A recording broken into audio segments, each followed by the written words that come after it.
დილა მშვიდობის ყველას, მოგესალმებით Pirvelis ეთერით. Ვიწყებთ საქმიან დილას. საკმაოდ საინტერესო ეთერი იქნება. ცხადია დღესაც ბედნიერი და წარმატებული კუჩაბათი სრულიად საქართველოს და მის საქმიან საზოგადოებას, რომელიც თვლის, რომ ყოველი მისი დღე უნდა დაიწყოს საქმიანად. მაშაზე, ოპეკის მინისტრთა კომიტეტის შეხვედრის მოუდინში ნავთობი 3%-ით არის გაიაფებული. ბრენტის ნავთობის ფასი $48-ზე ქვემოთ ბოლოს 13 ივლისს ჩამოვიდა. შავი ოქროს ფასი, კვლავ შავი ოქრო ჰქვია, საკმაოდ დაბალ ნიშნულზეა, თუმცა ამჯერად გადავწყვიტეთ Forbes-G-ს დახმარებით. საწვავის საცალო გაყიდვების ფასს გადავხედოთ და არა მხოლოდ საქართველოში. იქნებ ერთხელ და სამუდამოდ შეგვექმნას შთაბეჭდილება რა ხდება ევროპის და არა მხოლოდ ევროპის ქვეყნებში საწვავის ფასთან დაკავშირებით. ევროპის ქვეყნებში ყველაზე ძვირი საწვავი იტალიაში, ნიდერლანდებსა და ნორვეგიაშია. წამოვიდა ჩვენი გრაფიკაც და აგერ ჩემო ბატონო. ამ ქვეყნებში საწვავის ფასი დაახლოებით 25-30%-ით აღემატება ევროპის სხვა ქვეყნების საშუალო ფასებს. კერძოდ, ნავთობპროდუქტების იმპორტიორთა კავშირის მონაცემებით ნორვეგიაში სუპერის ტიპის ბენზინის საშუალო ფასი შეადგენს 1,83 ევროს, რაც დღევანდელი კურსით დაახლოებით 5 ლარი და 11 თეთრია. პრემიუმის ტიპის ბენზინი შეადგენს 1 ევროსა და 72 ევროცენტს. დაახლოებით ეს გახლავთ ჩემო ბატონო 4 ლარი და 53 თეთრი. დიზელის საწვავი ღირს 1 евро და 59 ევროცენტი. ეს კი ჩვენს ეროვნულ ვალუტაზე 4 ლარი და 54 თეთრია.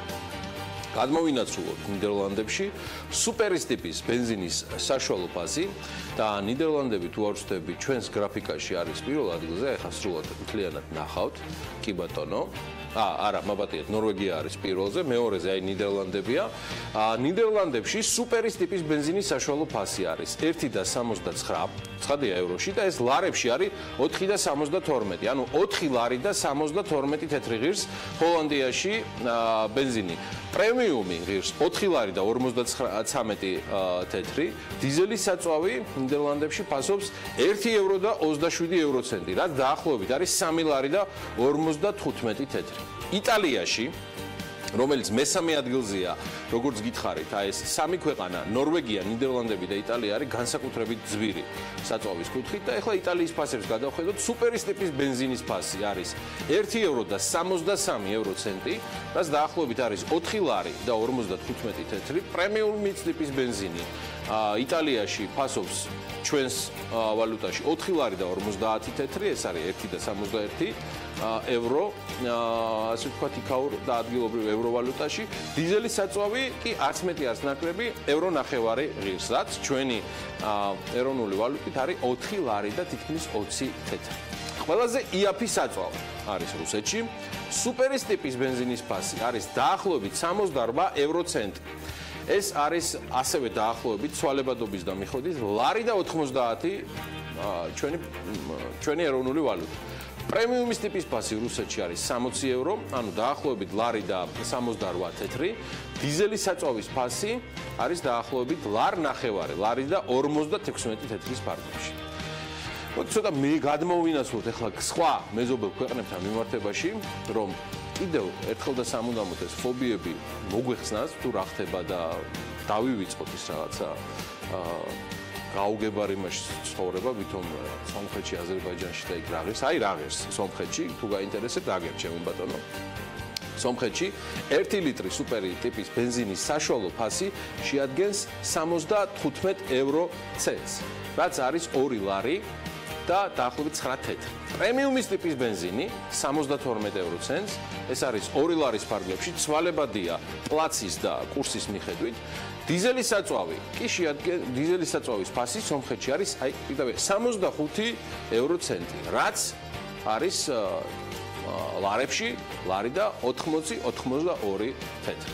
აზერბაიჯანში სუპერის ტიპის ბენზინის ფასი არის 62 ევროცენტი. ეს არის დაახლოებით ლარი და 73 თეთრი.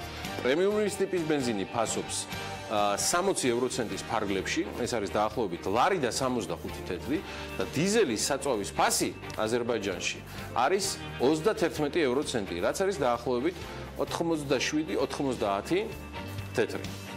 უკრაინა სუპერის ტიპის ბენზინის ფასი 86 евро ცენტი, რაც არის 2 ლარი და 40 თეთრი. პრემიუმი ბენზინი ასევე 82 евро ცენტი, 2 ლარის და 30 თეთრის ფარგლებში, დიზელის საწვავი უკრაინაში 74 евро ცენტის ფარგლებშია, რაც ასე ვთქვათ, ჩვენ რო გქონდეს ეს იგივე საწვავი, დაახლოებით იღებოდა 2 ლარის, 2 ლარი და 7 თეთრის, 10 თეთრის ფარგლებში. მოლდოვა, ასევე საინტერესოა მოლდოვას ფასები, სუპერის ტიპის ბენზინი 81 евро, ანუ 2 ლარი და 26 თეთრი, პრემიუმის ტიპის ბენზინი 78 евро, 2 ლარი და 18 თეთრი და დიზელი მოლდოვაში ღირს 67 евро ცენტი, რაც დაახლოებით არის ლარი და 90 თეთრის ფარგლებში.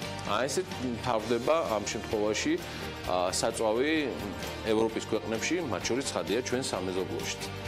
ახლა რაც შეეხება საქართველოში საცალო ქსელს, ბრენდირებულ გასამართ სადგურებზე 1 ლიტრის საწვავის საშუალო ფასებმა შეადგინა სუპერის ტიპის ბენზინი 2 ლარი და 19-დან 2 ლარი და 30 თეთრამდე. პრემიუმი ტიპის ბენზინი მერყეობს 2 ლარი და 9 თეთრიდან 2 ლარსა და 18 თეთრ შორის. რეგულარის ტიპის ბენზინი არის ლარი და 90, ლარი და 99 თეთრიდან 2 ლარის და 7 თეთრის ფარგლებში. რაც შეეხება დიზელს, აქ რამდენიმე ასევე ნაირსახეობაა საქართველოში. კიდევ ერთხელ ვსაუბრობ ბრენდირებულ გაზგასამართ სადგურებზე, საწვავ-გასამართ სადგურებზე. დიზელი L62, ლარი და 87-დან თითქმის 2 ლარამდე, ლარი და 99 თეთრის ფარგლებში და ევროდიზელი კი ფასობს საქართველოში ლარი და 90 თეთრის, 2 ლარის და 5 თეთრის ფარგლებში. ხოლო არაბრენდირებულ ავტოგაზგასამართ სადგურებზე კი საწვავის ფასი ჩემს მიერ ჩამოთვლილზე დაახლოებით 5-10 თეთრით ნაკლებია ლიტრზე. ეს იყო მთელი აღწერილობა, ასე ვთქვათ, რა ხდება ჩვენს გარშემო, რა ხდება ევროპის ქვეყნებშიც, მათ შორის. ცხადია, ყველაფერი დანარჩენი შეგიძლიათ ნახოთ Forbes-ის ვებგვერდზე, რომელიც გაწვდით სრულად ამ ინფორმაციებს, ჩვენს დავატირაჟირებთ სულ მალე ამას ყველაფერს BMG-ზეც. გლობალური მიწოდების შემდგომი შეზღუდვა უახლოეს მომავალში ნავთობზე არ იგეგმება, შესაბამისად ნავთობ მომპოვებულ ქვეყნებს მოლოდინის საწვავის რადიკალურად ფასის ზრდის შესახებ დიდად ჩვენი პროგნოზი და არ უნდა გქონდეთ. ანუ ამაზე წინასწარ გათვლა ამავე ქვეყნების წლის დასაწყისიდანვე ექნებოდა, თუმცა მხოლოდ ეს არ არის. მათ შორის ეკონომიკური მდგომარეობაც არის იდეაში განსაზღვრელი. ამასობაში მოდი გადავინაცვლოთ მთლიანად კიდევ ერთ თემაზე. საერთაშორისო სავალუტო ფონდმა მსოფლიოს სხვადასხვა ქვეყნებისთვის ეკონომიკური ზრდის პროგნოზები შეცვალა. ეს არანაკლებ მნიშვნელოვანია ჩვენთვის ჩვენი ეკონომიკური პოლიტიკის და პროგნოზების საკორექციოდ, თუ ესეთი რამ გვჭირდება და მერწმუნეთ რომ გვჭირდება. მიმდინარე წელს ფონდი მსოფლიოში კვლავ 3.5%-იან ეკონომიკურ ზრდას ელოდება გლობალურად. ზრდის პროგნოზი მას შეუმცირდა ამერიკის შეერთებულ შტატებს და ის მიმდინარე წლისთვის 2.3%-ის ნაცვლად, აი გრაფიკაზე აღნიშნულია, ის ჩამოვიდა 2.1%-ზე. ფონდი ამერიკისთვის შემცირებულ პროგნოზებს ძირითადად ტრამპის ადმინისტრაციის პოლიტიკის გაურკვევლობით ხსნის. IMF-მა ზრდის პროგნოზი გაუმჯობესა ევროზონას და ის 1.9% შეადგენს. ესეც კარგად არის აღნიშნული. ნაცვლად აპრილში ნავარაუდევი 1.7%-ისა და ეს 0.2%-ით ასევე გაიზარდა გერმანიის ეკონომიკური ზრდის პროგნოზიც და ის 1.8% შეადგენს. 0.1%-ით, ანუ 1.5%-მდე გაიზარდა საფრანგეთის ეკონომიკური ზრდაც, პროგნოზი უბრალოდ და 1.3%-მდე გაიზარდა იტალიის ეკონომიკური ზრდის პროგნოზიც. საერთაშორისო სავალუტო ფონდი მიმდინარე წელს ესპანეთში 3.1%-იან ეკონომიკურ ზრდას ელის, სხვა შორის ნაცვლად 2.6%-ისა, იაპონიაში 2017 წელს სულ რაღაც 1.3%-იანი ზრდა არის მოსალოდნელი, მაგრამ ეს გაცილებით გაუმჯობესებული მაჩვენებულია, თუნდაც 1.1%-ით წინა პროგნოზთან შედარებით. სავალუტო ფონდი 0.3%-ით აუარესებს გაერთიანებული სამეფოს ეკონომიკური ზრდის პროგნოზს და საერთაშორისო სავალუტო ფონდი წელს გაერთიანებულ სამეფოში მთლიანად ეკონომიკის 1.7%-იან ზრდას ელოდება. ასევე გაუმჯობესდა პროგნოზი კანადისთვის და მან 2.6% შეადგინა. განვითარებადი ქვეყნებისთვის სავალუტო ფონდის პროგნოზი მთლიანობაში 4.6%-ია. ფონდმა უცვლელად დატოვა რუსეთის ეკონომიკური ზრდის პროგნოზი და ის წელსაც 1.4% შეადგენს და ერთ-ერთ ყველაზე მაღალ ზრდას წელს სავალუტო ფონდი ჩინეთში ელოდება. ფონდმა აპრილის შემდეგ ჩინეთის ეკონომიკური ზრდის პროგნოზი კიდევ 1.1%-ით გაუზარდა და ის 6.7% შეადგენს. სავალუტო ფონდი ასევე სტაბილურად უნარჩუნებს 7.7%-იან ზრდას ინდოეთის ეკონომიკას. ისე იდეაში კი ამბობდა, რომ ჩემი ფეხი არ იქნებაო ლონდონშიო, ვიდრე ბრიტანელები ბულთფილ შეხვედრას არ მომიწყობენო, მაგრამ ეთყობა ვერ მოითფინა და კვლავ ტვიტერზე პრეზიდენტმა ტრამპმა მორიგი განცხადება მისცა, რომ სულ მალე ამერიკის შეერთებულ შტატებსა და დიდ ბრიტანეთს შორის მსხვილი სავაჭრო ხელშეკრულება გაფორმდება. დიდი ბრიტანეთის გაერთიანებულ სამეფოსთან ერთად მსხვილ სავაჭრო ხელშეკრულებაზე ვმუშაობთ, რომელიც წესით შთამბეჭდავი და მასშტაბური უნდა იყოს, აგერ ბატონო ტრამპის ტვიტი, რომელიც ტრიალებს, ესე შემოტრიალდება. ხო, ევროკავშირი ძალიან პროტექციონისტულად უდგება ამერიკის შეერთებულ შტატებთან ურთიერთობას. საკმარისია. მე არ ვამბობ, ტრამპი ამბობს. ირწმუნება თან, რომ შტატებსა და დიდ ბრიტანეთს შორის ურთიერთობები მკვეთრად გაუმჯობესდება. სხვა შორის ეკონომიკის ექსპერტების ვარაუდით, ამერიკის შეერთებულ შტატებსა და ბრიტანეთს შორის სავაჭრო ხელშეკრულება სხვადასხვა ტიპის საკვების ექსპორტ-იმპორტს გულისხმობს. არ ვიცი ახლა როგორ გამომდის ეს ხშირად, მაგრამ ფაქტია, რომ ტრამპი ახერხებს ეკონომიკასთან დაკავშირებითაც იყოს პერიოდულად ჩვენი ინსპირაცია. ჩვენ ცხადია მივადევნებთ საერთაშორისო ეკონომიკასაც და იმიტომ არის ის ყოველთვის ჩვენი ბიზნეს გადაცემების ნაწილი.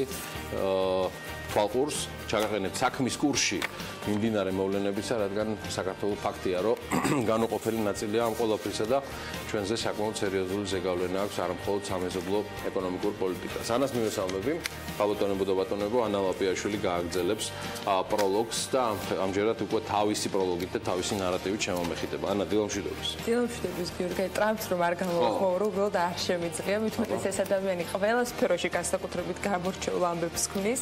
მართალია მედიას დიდად თავად არ წყალობს, მაგრამ აღმოჩნდა, რომ მედია მის ნიჭიერებას არც ერთ სფეროში არ ტოვებს გულგრილად. ამერიკული მედიის ინფორმაციით შტატების პრეზიდენტის დონალდ ტრამპის მიერ 2005 წელს ერთ-ერთ საქველმოქმედო ორგანიზაციისთვის დახატული სურათი აუქციონზე გაიყიდება. აი ეს სურათი არის ის, რაც აუქციონზე უნდა გაიყიდოს. ტრამპის ნახატის გასხვისება ნეით სანდერსის აუქციონზე 27 ივლისს არის დაგეგმილი, რამდენიმე საათში შედეგებიც გვეცოდინება. ნახატის საწყისი ფასი კი $900. აი, რა ხატია ამ ნახატზე ვერ გეტყვით, მაგრამ დღევანდელი თემების აქტუალობით შესაძლოა მექსიკის კედლის არქიტექტურული ნახაზის პირველად ჩანასახადაც აღვიქვათ. ამას რა თქმა უნდა ხუმრობ, მაგრამ განსაკუთრებით მაინტერესებს, რამდენად გაიყიდება ეს ნახატი და რომელი რეალურად ღირებული ნამუშევრის გვერდით დადგება მისი ფასების ნაწილში. ნახოთ, გავიგებთ. ბრენდი და პიროვნება რო აწას ხასო. სახში რომ მივიდე, ეხა შაკოს იმდენი ნახატი დამხვდება ესეთი რომ 900-ით ვერაფრით გაყიდი, ხო? და დემურსაც დააინტერესა ჩვენი სტუდიის ოპერატორს, ეხა ეთქვა რა არის ეხა ეს ნაჯღავნიო და დაждაკმაყოფილი. მოგეთ $900 ნახატს ჩვენ ვერ ვქნეთ, თუმცა დონალდ ტრამპის ავტოგრაფი. დონალდ ტრამპის ავტოგრაფი ხრის მე ვგონი $900. ხო, კიდევ ხელოვნების სფეროს რაც შეეხება, აქ უკვე აღარაფერ შუაში აღარ არის რომელიმე ქვეყნის პრეზიდენტ კინოინდუსტრიასთან დაკავშირებით. მოქმედო ჩანასახზეც არაფერს ვამბობ. მონრეალში საერთაშორისო კინოფესტივალზე ფანტაზია გელა ბაბლუანის მხატვრული ფილმის ფულის ფული, ანუ მანის მანი მსოფლიო პრემიერა გაიმართა და როგორც ამ ფესტივალის მაყურებლები წერენ სოციალურ ქსელებში, ფილმს საკმაოდ დიდი მოწონება ხვდა წილად. ჩვენ ჯერ მხოლოდ თიზერის შემოთავაზება შეგვიძლია ფილმზე, რომელიც ახალგაზრდა ქვრივი მამის და მისი მეგობრების ისტორიას გვიყვება. ბაბლუანი მსოფლიო კინოინდუსტრიამ ფილმით 13 გაიცნო. ეს ფილმი პირველად სხვადასხვა 2005 წელს გამოვიდა ეკრანებზე და ადვილად მოიპოვა კინომოყვარულთა სიმპათია და მრავალი კინოფესტივალის პრიზიორიც გახდა. ეს 13-ია, თუმცა თავად ახალი ფილმის შესახებ იმედია რომ უფრო მეტი გვეცოდინება და ბევრ წარმატებასთან დაკავშირებითაც მოისმენთ საქმიანი დილის ეთერებიდან. ის, რასაც ახლა მოისმენთ, სულ რამდენიმე წამში ეს დღევანდელი კალენდრის სკოლაში იქნება, რით არის გამორჩეული 27 ივლისი, რომელიც თარიღების შეარჩია ნინილონგურაშვილმა, ამას უკვე კოლეჯიდან გავიგებთ. 1694 წლის 27 ივლისს სამეფო კარტია მიენიჭა ინგლისის ბანკს. ცენტრალური ბანკი მეტსახელად treadmill street-ის მცხოვანი ლედი, ან უბრალოდ მცხოვანი ლედი. ის ასრულებს ცენტრალური ბანკის ყველა ფუნქციას, ფასთა სტაბილურობის შენარჩუნება და შესაბამისად მისი უდიდებულესობის მთავრობის ეკონომიკური პოლიტიკის მხარდაჭერა, ეკონომიკური ზრდის ხელშეწყობისათვის. სტაბილური და ეფექტიანი ფინანსური სიტუაციის შენარჩუნების მიზნით ბანკს ორი ძირითადი დანიშნულება აქვს: მონეტარული სტაბილურობა და ფინანსური სტაბილურობა. 1993 წლის 27 ივლისს ქართული, აფხაზური და რუსული მხარეები ხელს აწერენ ცეცხლის შეწყვეტის შეთანხმებას ქალაქ სოჩში. კონფლიქტში ჩართულ მხარეთა წარმომადგენლებმა რუსეთის შუამდგომლობით მიაღწიეს შემდეგ შეთანხმებას. 8 ივლისის 12 საათიდან კონფლიქტში მონაწილე მხარეები განაახლებენ კონფლიქტის ზონაში ცეცხლის შეწყვეტის და ერთმანეთის წინააღმდეგ ძალის არ გამოყენების რეჟიმის მკაცრ დაცვას. და 29 ივლისს ფუნქციონირებას იწყებს ქართულ-აფხაზურ-რუსული დროებითი საკონტროლო ჯგუფები, რომელთა პერსონალური შემადგენლობა შეთანხმდება მხარეთა მიერ. ასეთია კალენდრის მიხედვით დღევანდელი დღე, როგორ დღეს ქმნით და როგორ დავიწყებთ საქმიანად დილას, ამას უკვე ჩვენი მაყურებლები გაიგებენ. 27 ივლისის საქმიანი დილის სტუმრების შესახებ მოკლე ვიდეო ანონსი.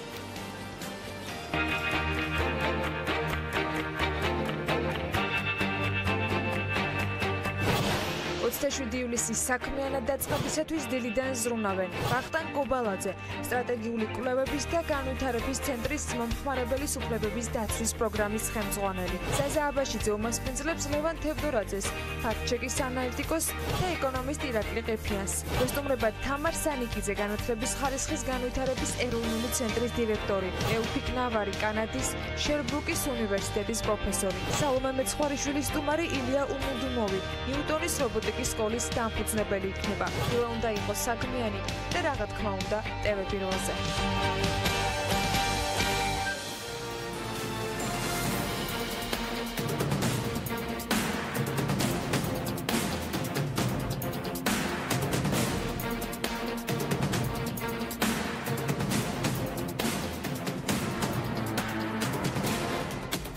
საქართველოს როგორც კინოგადაღების მოედანი უფრო და უფრო დატვირთული და პოპულარული ხდება. ამ პროგრამის ფარგლებში, რომელიც არის გადაიღება საქართველოში, ახალი რიგით მე-7 პროექტი ხორციელდება კომედიური ჟანრის ინდური ფილმის სონუ კეტიტუკის სვითის გადაღებებით. თბილისის მასშტაბით 1 კვირის განმავლობაში გაგრძელდება. 25 ივლისს სხვათა შორის ფილმის რამდენიმე ეპიზოდის გადაღება ძველი თბილისის ქუჩებში უკვე შედგა. სააგენტო აწარმოეს საქართველოში მეწარმეობის ხელშეწყობის დეპარტამენტის უფროსის ოთარ ანთიას განცხადებით, ფილმის ბიუჯეტი 800.000 ლარს აღემატება და 150-მდე ადგილობრივი იქნება გადაღებებისას დასაქმებული.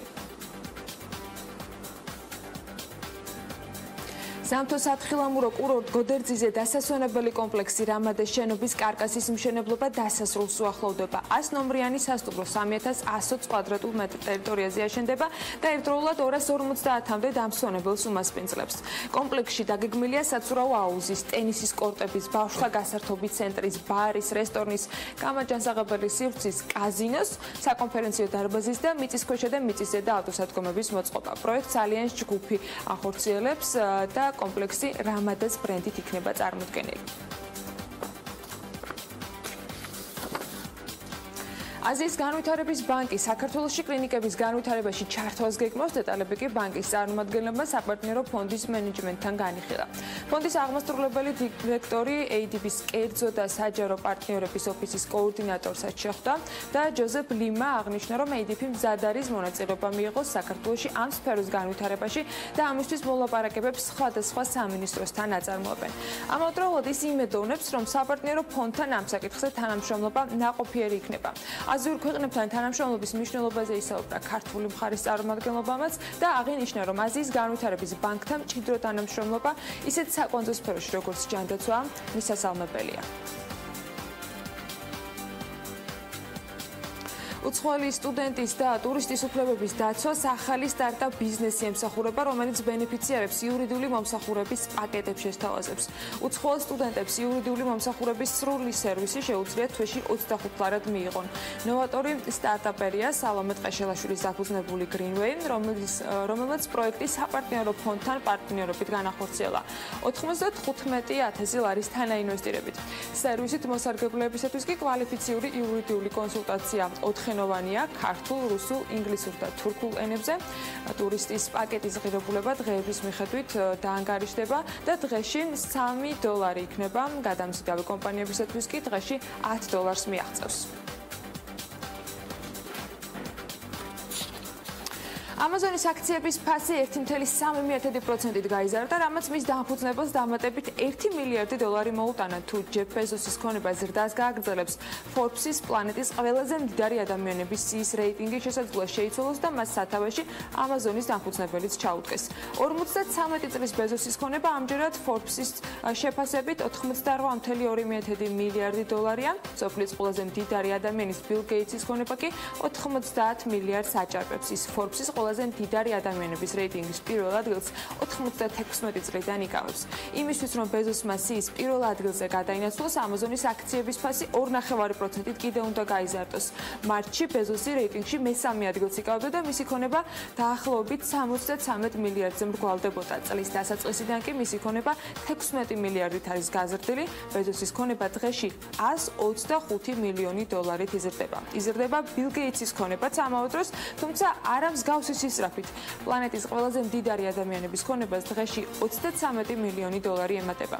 თუ Bill Gates-ის და ჯეფ ბეზოსის ქონების მსგავსად განაგრძობენ გზას, ბეზოსის ქონება Gates-ისას 23 სავაჭრო დღის შემდეგ გაუსწრებს, ანუ ეს დაახლოებით 25 აგვისტოსთვის უნდა მოხდეს. ირლანდიურ low-coasters Ryanair's იტალიის ეროვნული ავიაგადამზიდავის ალიტალიას შეძენა სურს და როგორც Ryanair's ფინანსური დირექტორი ნილ სორახანი აცხადებს, Ryanair-მა ალიტალიას ხელმძღვანელობას შესაბამისი შეთავაზება უკვე გაუკეთა. ჯერ კიდევ ივნისში ავიაკომპანიის აღმასრულებელმა დირექტორმა განაცხადა, რომ Ryanair ალიტალიას საკონტროლო პაკეტისათვის იბრძოლებდა, თუ მიღებული იქნებოდა გადაწყვეტილება ინვესტირებაზე. როგორც ცნობილია, იტალიამ ვერ მოახერხა და საკუთარი ეროვნული ავიაკომპანია ალიტალია ვერ გადაარჩინა, რომელიც ჯერ კიდევ 2008 წელს არის გაკოტრებული.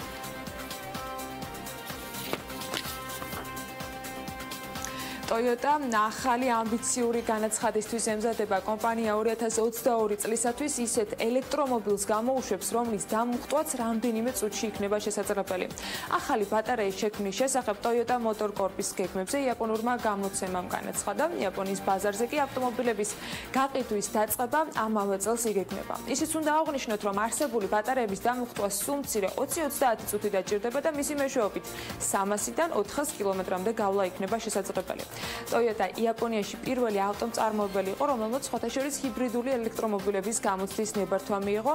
მისი Toyota Prius, რომელიც საქართველოში ბოლო დროს განსაკუთრებით პოპულარულია, პირველი მსუბუქი ჰიბრიდული ავტომობილი გახდა, რომელიც მასობრივ გაყიდვაში ჩაეშვა.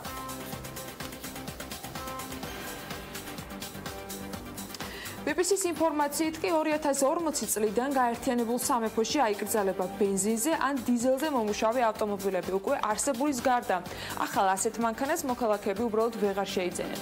გადაწყვეტილება დაბინძურების დონის შემცირებას ისახავს მიზნად. ჰაერის ხარისხის გასაუმჯობესებლად სახელმწიფო $3 მილიარდ სტერლინგს გამოყოფს. აქედან დიზელზე მომუშავე მანქანებისათვის გამოყოფილი ემისიის შესამცირებლად ფონდი 225 მილიონს გაიღებს. BBC აღნიშნავს, რომ მთავრობა მოგვიანებით წარმოადგენს ჰაერის სისუფთავის დაცვის სტრატეგიასაც და პრიორიტეტს მიანიჭებს ელექტრომობილებს. უზენაესი სასამართლოს გადაწყვეტილებით სახელმწიფომ დადგენილ ვადაში უნდა წარმოადგინოს განახლებული გეგმა.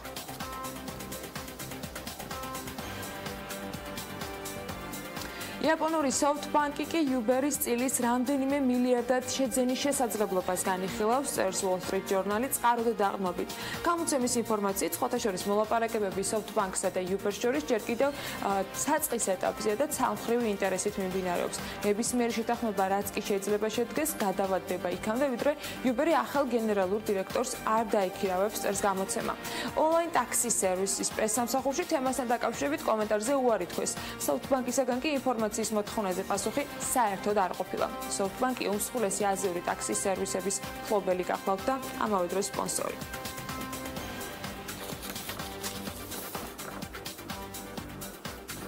პროგრამული უზრუნველყოფის მწარმოებელი ამერიკული კომპანია ნადობეკი ფლეშ პლეიერის მხარდაჭერას ეტაპობრივად დაუქმებს. კომპანიაში განმარტავენ, რომ ფლეშ პლეიერმა აქტუალობა დაკარგა და 2020 წლის ბოლოსათვის Adobe-ს ოფიციალური ვებგვერდიდან მისი ჩამოტვირთვა უკვე შეუძლებელი იქნება.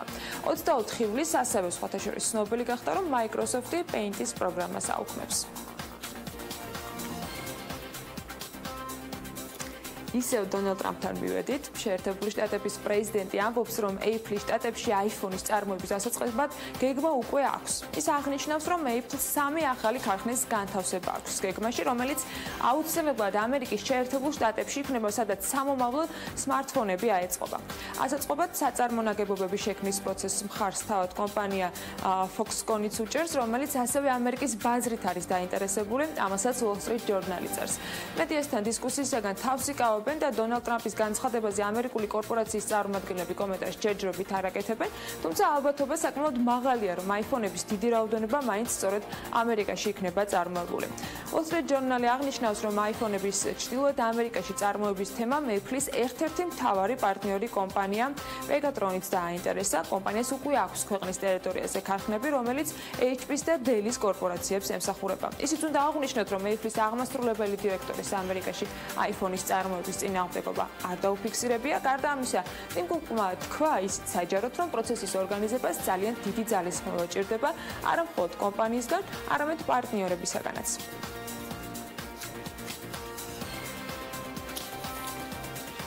ახლა კი დღევანდელ დღის წესრიგს უნდა გადავხოთ. სხვათა შორის დიდი ალბათობით სწორედ საქმიანი დილის ყურების შეწყვეტა მოუწევთ ხელისუფლების წარმომადგენლებს, რომელიც ინგოროყას 7 მარტს შეიკრიბებიან და მთავრობის ხდომაზე ზუსტად 10 საათზე გამოცხადებიან. ცოტა მოგვიანებით კი 10 საათსა და 30 წუთზე ეროვნულ დემოკრატიული ინსტიტუტი და CRRC საქართველოს მედიას აპრილში ჩატარებული საზოგადოებრივი აზრის კვლევის პოლიტიკურ ნაწილს წარუდგენენ. 11 საათზე კი 2017-18 სასწავლო წლის სასტიპენდიო პროგრამების შედეგების შესახებ შემაჯამებელი პრესკონფერენცია დაგეგმილი, რომელსაც საქართველოს განათლებისა და მეცნიერების მინისტრის მოადგილე ცენტრის დირექტორი და საკონკურსო კომისიის წევრები წარმოადგენენ. ასევე იქ იქნება საქართველოს რეგიონულ მაუწყებელთა ასოციაციის დირექტორი და საფრანგეთის საელჩოს წარმომადგენელი.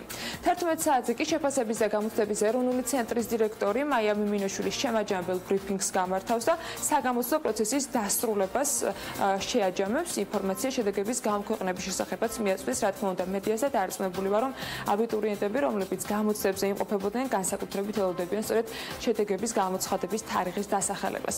12 საათზე კი საქართველოს მეცნიერებათა ეროვნულ აკადემიაში პრეზიდიუმის სხდომათა დარბაზში შედგება შეხვედრა თბილისის მერთან, სადაც თბილისის მიწათსარგებლობის განახლებული გენერალური გეგმის განხილვა უნდა დაიწყოს. 12 საათზევე შრომის უსაფრთხოების შესახებ კანონის სამუშაო ჯგუფის მესამე შეხვედრაა ჩანიშნული. 16 საათზე კი შრომის ჯანმრთელობისა და სოციალური დაცვის მინისტრი დავით სერგენიკო პროფესიული განვითარების საბჭოს სხდომას გახსნის. აი ასეთი ამბები გვაქვს დილიდან, ყოველ შემთხვევაში რაც ვიცით, როგორი გეგმა იქნება დღეს ხუთშაბათს გაწერილი საქართველოს მასშტაბით და პრინციპში არა მხოლოდ საქართველოსთან დაკავშირებულ თემატიკაზე, ამ ყოველთვის საქმის კურსში იქნებით, რა თქმა უნდა, Pirvelis მაყურებლები ბექა ბაციკაძესთან ერთად 15 საათზე და არც ჩვენი პოლიტიკური გადაცემები მოგაკრიბებენ ინფორმაციებს მიმდინარე სიახლეებზე. აი ერთ-ერთი ამბავი, რომელიც ახლა უნდა მოვისმინოთ, შეეხება უკვე საავტო მიმოხილვას და ამას გიორგის უთმობ.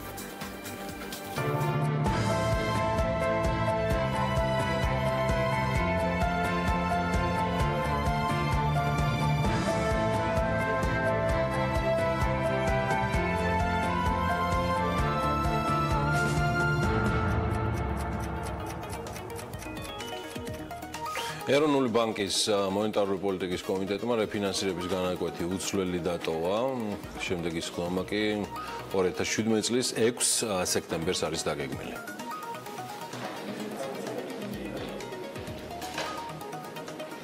პროგნოზის მიხედვით მოსალოდნელია, რომ ინფლაცია წლის მეორე ნახევრიდან უკვე ივლისიდან დაიწყებს შემცირებას და ერთჯერადი ფაქტორების ამოწურვასთან ერთად მომავალი წლის დასაწყისში 3%-იან მიზნობრივ მაჩვენებელს დაუახლოვდება. რაც შეეხება ვალუტის კურსს, გუშინდელი ვაჭრობის შედეგად შეერთებული შტატების დოლარი გამყარდა. ფასი იგივეა, პრინციპში 2 ლარი და 39 თეთრი. გაუფასურდა ევრო. იგი 2 ლარი და 79 თეთრი ფასობს, გამყარებულია თურქული ლირა, მას 67 თეთრად შეიძენთ. ფუნტ სტერლინგს იპოვეთ 3 ლარად და 13 თეთრად.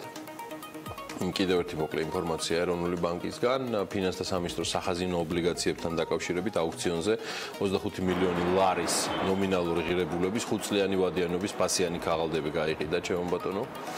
ეროვნული ბანკის ინფორმაციითვე აუქციონში მონაწილეობა 5 კომერციულმა ბანკმა მიიღო და მოთხოვნამ 48 მილიონ 9 ლარი შეადგინა. შემცირებულია საპროცენტო განაკვეთები, მინიმალური საპროცენტო განაკვეთი 8.12% და მაქსიმალური 8.2%. და სანამ შოთა შემოგვიერთდება საერთაშორისო ბირჟების ანალიზით, იქამდე გეტყვით, ასევე მოკლედ გეტყვით, რომ ამერიკული საფონდო ინდექსი Standard & Poor's 500 ისტორიულ მაქსიმუმზეა.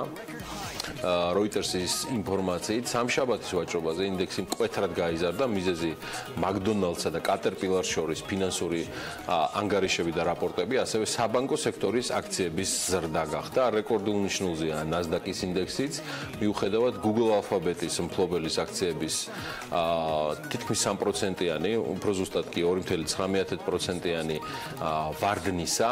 იმ ფონზე, როცა კომპანიამ ინვესტორები გააფრთხილა, რომ ტექნოლოგიური გიგანტი ხარჯებს მაღალ ნიშნულზე შეინარჩუნებს, McDonald's-ის აქციები თითქმის კი არა და 4.1%-ით არის გაძვირებული, Caterpillar-ის ფასიანი ქაღალდების ფასი კი თითქმის 6%-ით ავარდა. ამ ფასიანი ქაღალდების ზრდამ Dow-ს ინდექსიც გაზარდა, რომელიც ასევე რეკორდულ ნიშნულს უახლოვდება. მოკლედ, ვაჭრობის დახურვისას ინდექსი Dow Jones-ია საუბარი 47% იყო გაზრდილი. 47% იყო გაზრდილი 21 და 61 პუნქტამდე. Standard & Poor's 500-ით როგორც მოგახსენებთ 29%-ით, აქ არის საუბარი ნიშნული 2.47. NASDAQ-ზე არის საუბარი, რომ 2.1%-ით არის გაზრდილი და იგი 6.4%-იან ნიშნულს უახლოვდება. ენერგეტიკული ნედლეულის პუნქტია შესაბამისად და მოკლედ აი ესეთი საკმაოდ დამაიმედებელი პროგნოზი არის, თუმცა ალბათ ახლობით ასე 1 საათში ამას ყველაფერს უფრო დეტალურად ჩავშლით შოთასთან ერთად. კარგი, მოდი დავინტერესდეთ ახლა ამინდის პროგნოზიდაც და პრინციპში ამითი უკვე გავალთ ჩვენ ფონს პირველი ბლოკისას. მას სულ რამდენიმე წამში SEO დეველოპმენტი და ანა ლაპიაშვილი შემოგთავაზებთ.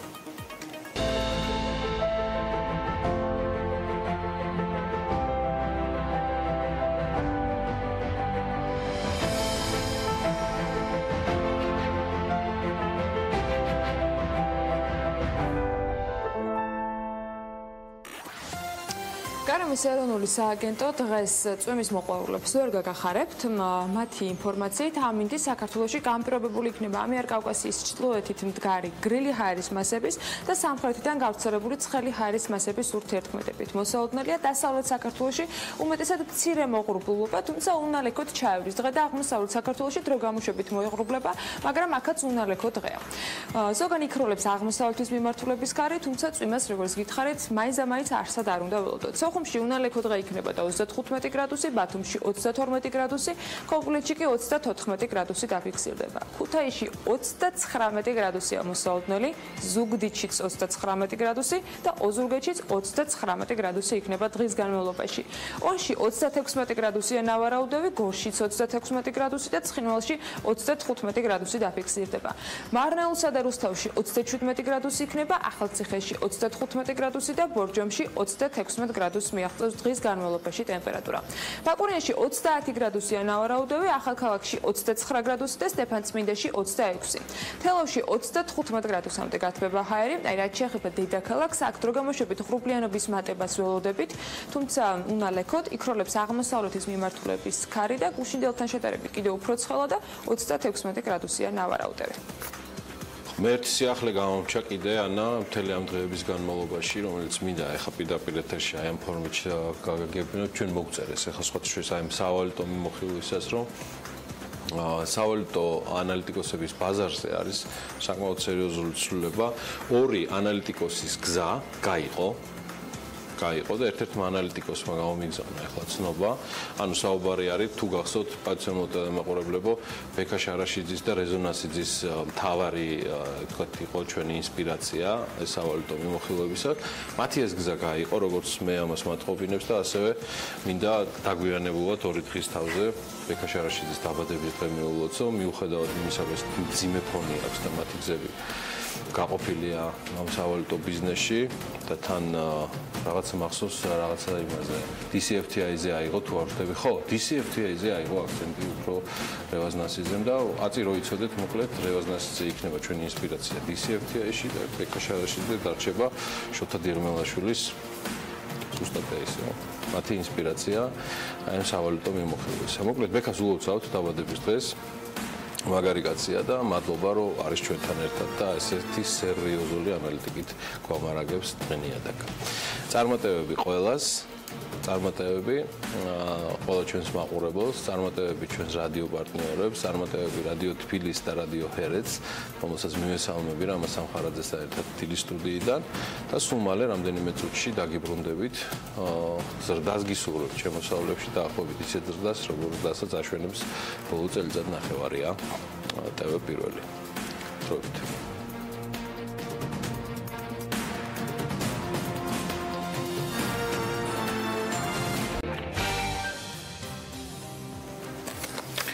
რეკლამის შემდეგ საქმიანი დილის ეთერში კიდევ ერთხელ დაწყებულ დისკუსიას ვაგრძელებთ. რამდენიმე კვირის წინ სანელებლებში დასაშვებ ნორმაზე მეტი ტყვის შემცველობის შესახებ საუბრობდით. მაშინ ოფიციალური სტრუქტურები ჯერ ისევ შედარებით პასიურ პოზიციაში იყვნენ და ამ ინფორმაციას ღიად არ ადასტურებდნენ. საზოგადოების აქტიურობის შემდეგ ვნახეთ კვლევის შედეგი, რომლითაც გამოკლეული სანელებლების ნაწილში ტყვის შემცველობის გადაჭარბება დადასტურდა. სად და რა იწვევს ჯანმრთელობისთვის მავნე ნივთიერებების საკვებში მოხვედრა, ამ მიმართულებით გამოძიებას პასუხი ჯერ არ აქვს და არ ჩვენ გვაქვს შესაბამისად, თუმცა შემიძლია გითხრათ, რომ სანელებლები გამონაკლისი არ არის. რატომ არ არის? მომხმარებელი ჯიზე სურსათის ტყვის შემცველობაზე შემოწმების შედეგები გამოქვეყნდა და აღმოჩნდა, რომ ტყვის გადამეტებული ოდენობა ფიქსირდება საქონლის ხორცში და ადგილობრივი წარმოშობის სხვა სურსათში. და მათ შორის სასმელ წყალშიც. ვახტანგ კობალაძე, სტრატეგიული კვლევებისა და განვითარების ცენტრის მომხმარებლების უფლებების დაცვის პროგრამის ხელმძღვანელი, კვლავ ერთება საქმიანი დილის ეთერს და მე მას მადლობას ვუხდები, რომ არის ჩვენთან ერთად და მისი დროისთვის ვახტანგ დილა მშვიდობის. დიდი ხანია არ მადლობა მოწვევისათვის. კი, სამწუხაროდ. სამწუხაროდ, ხო, არ ვიცი. ეხლა ვნახოთ რა არის სამწუხაროდ და რა არის საბედნიერო. მოდი ძალიან მოკლედ გავაცნოთ მაყურებელს კვლევის შედეგები, რომელიც ნაწილობრივ აისახა უკვე ჩვენს ვებზე, თუმცა ჩვენ მეტი დეტალები გვაინტერესებს და ცხადია კითხვებისთვისაც მზად ვართ. გისმენთ. კი ბატონო, ეს არის სურსათის ეროვნული სააგენტოდან გამოთხოვილი მონაცემები 2012-2017 წლებში. რომელ პროდუქტებში დაფიქსირდა ტყვის გადამეტებული ოდენობა, მათ შორის პროდუქტებში შედის სასმელი წყალიც. როგორც თქვენ აღნიშნეთ, ძირითადი ნაწილი ამ პროდუქტებისა მოდის საქონლის ხორცზე.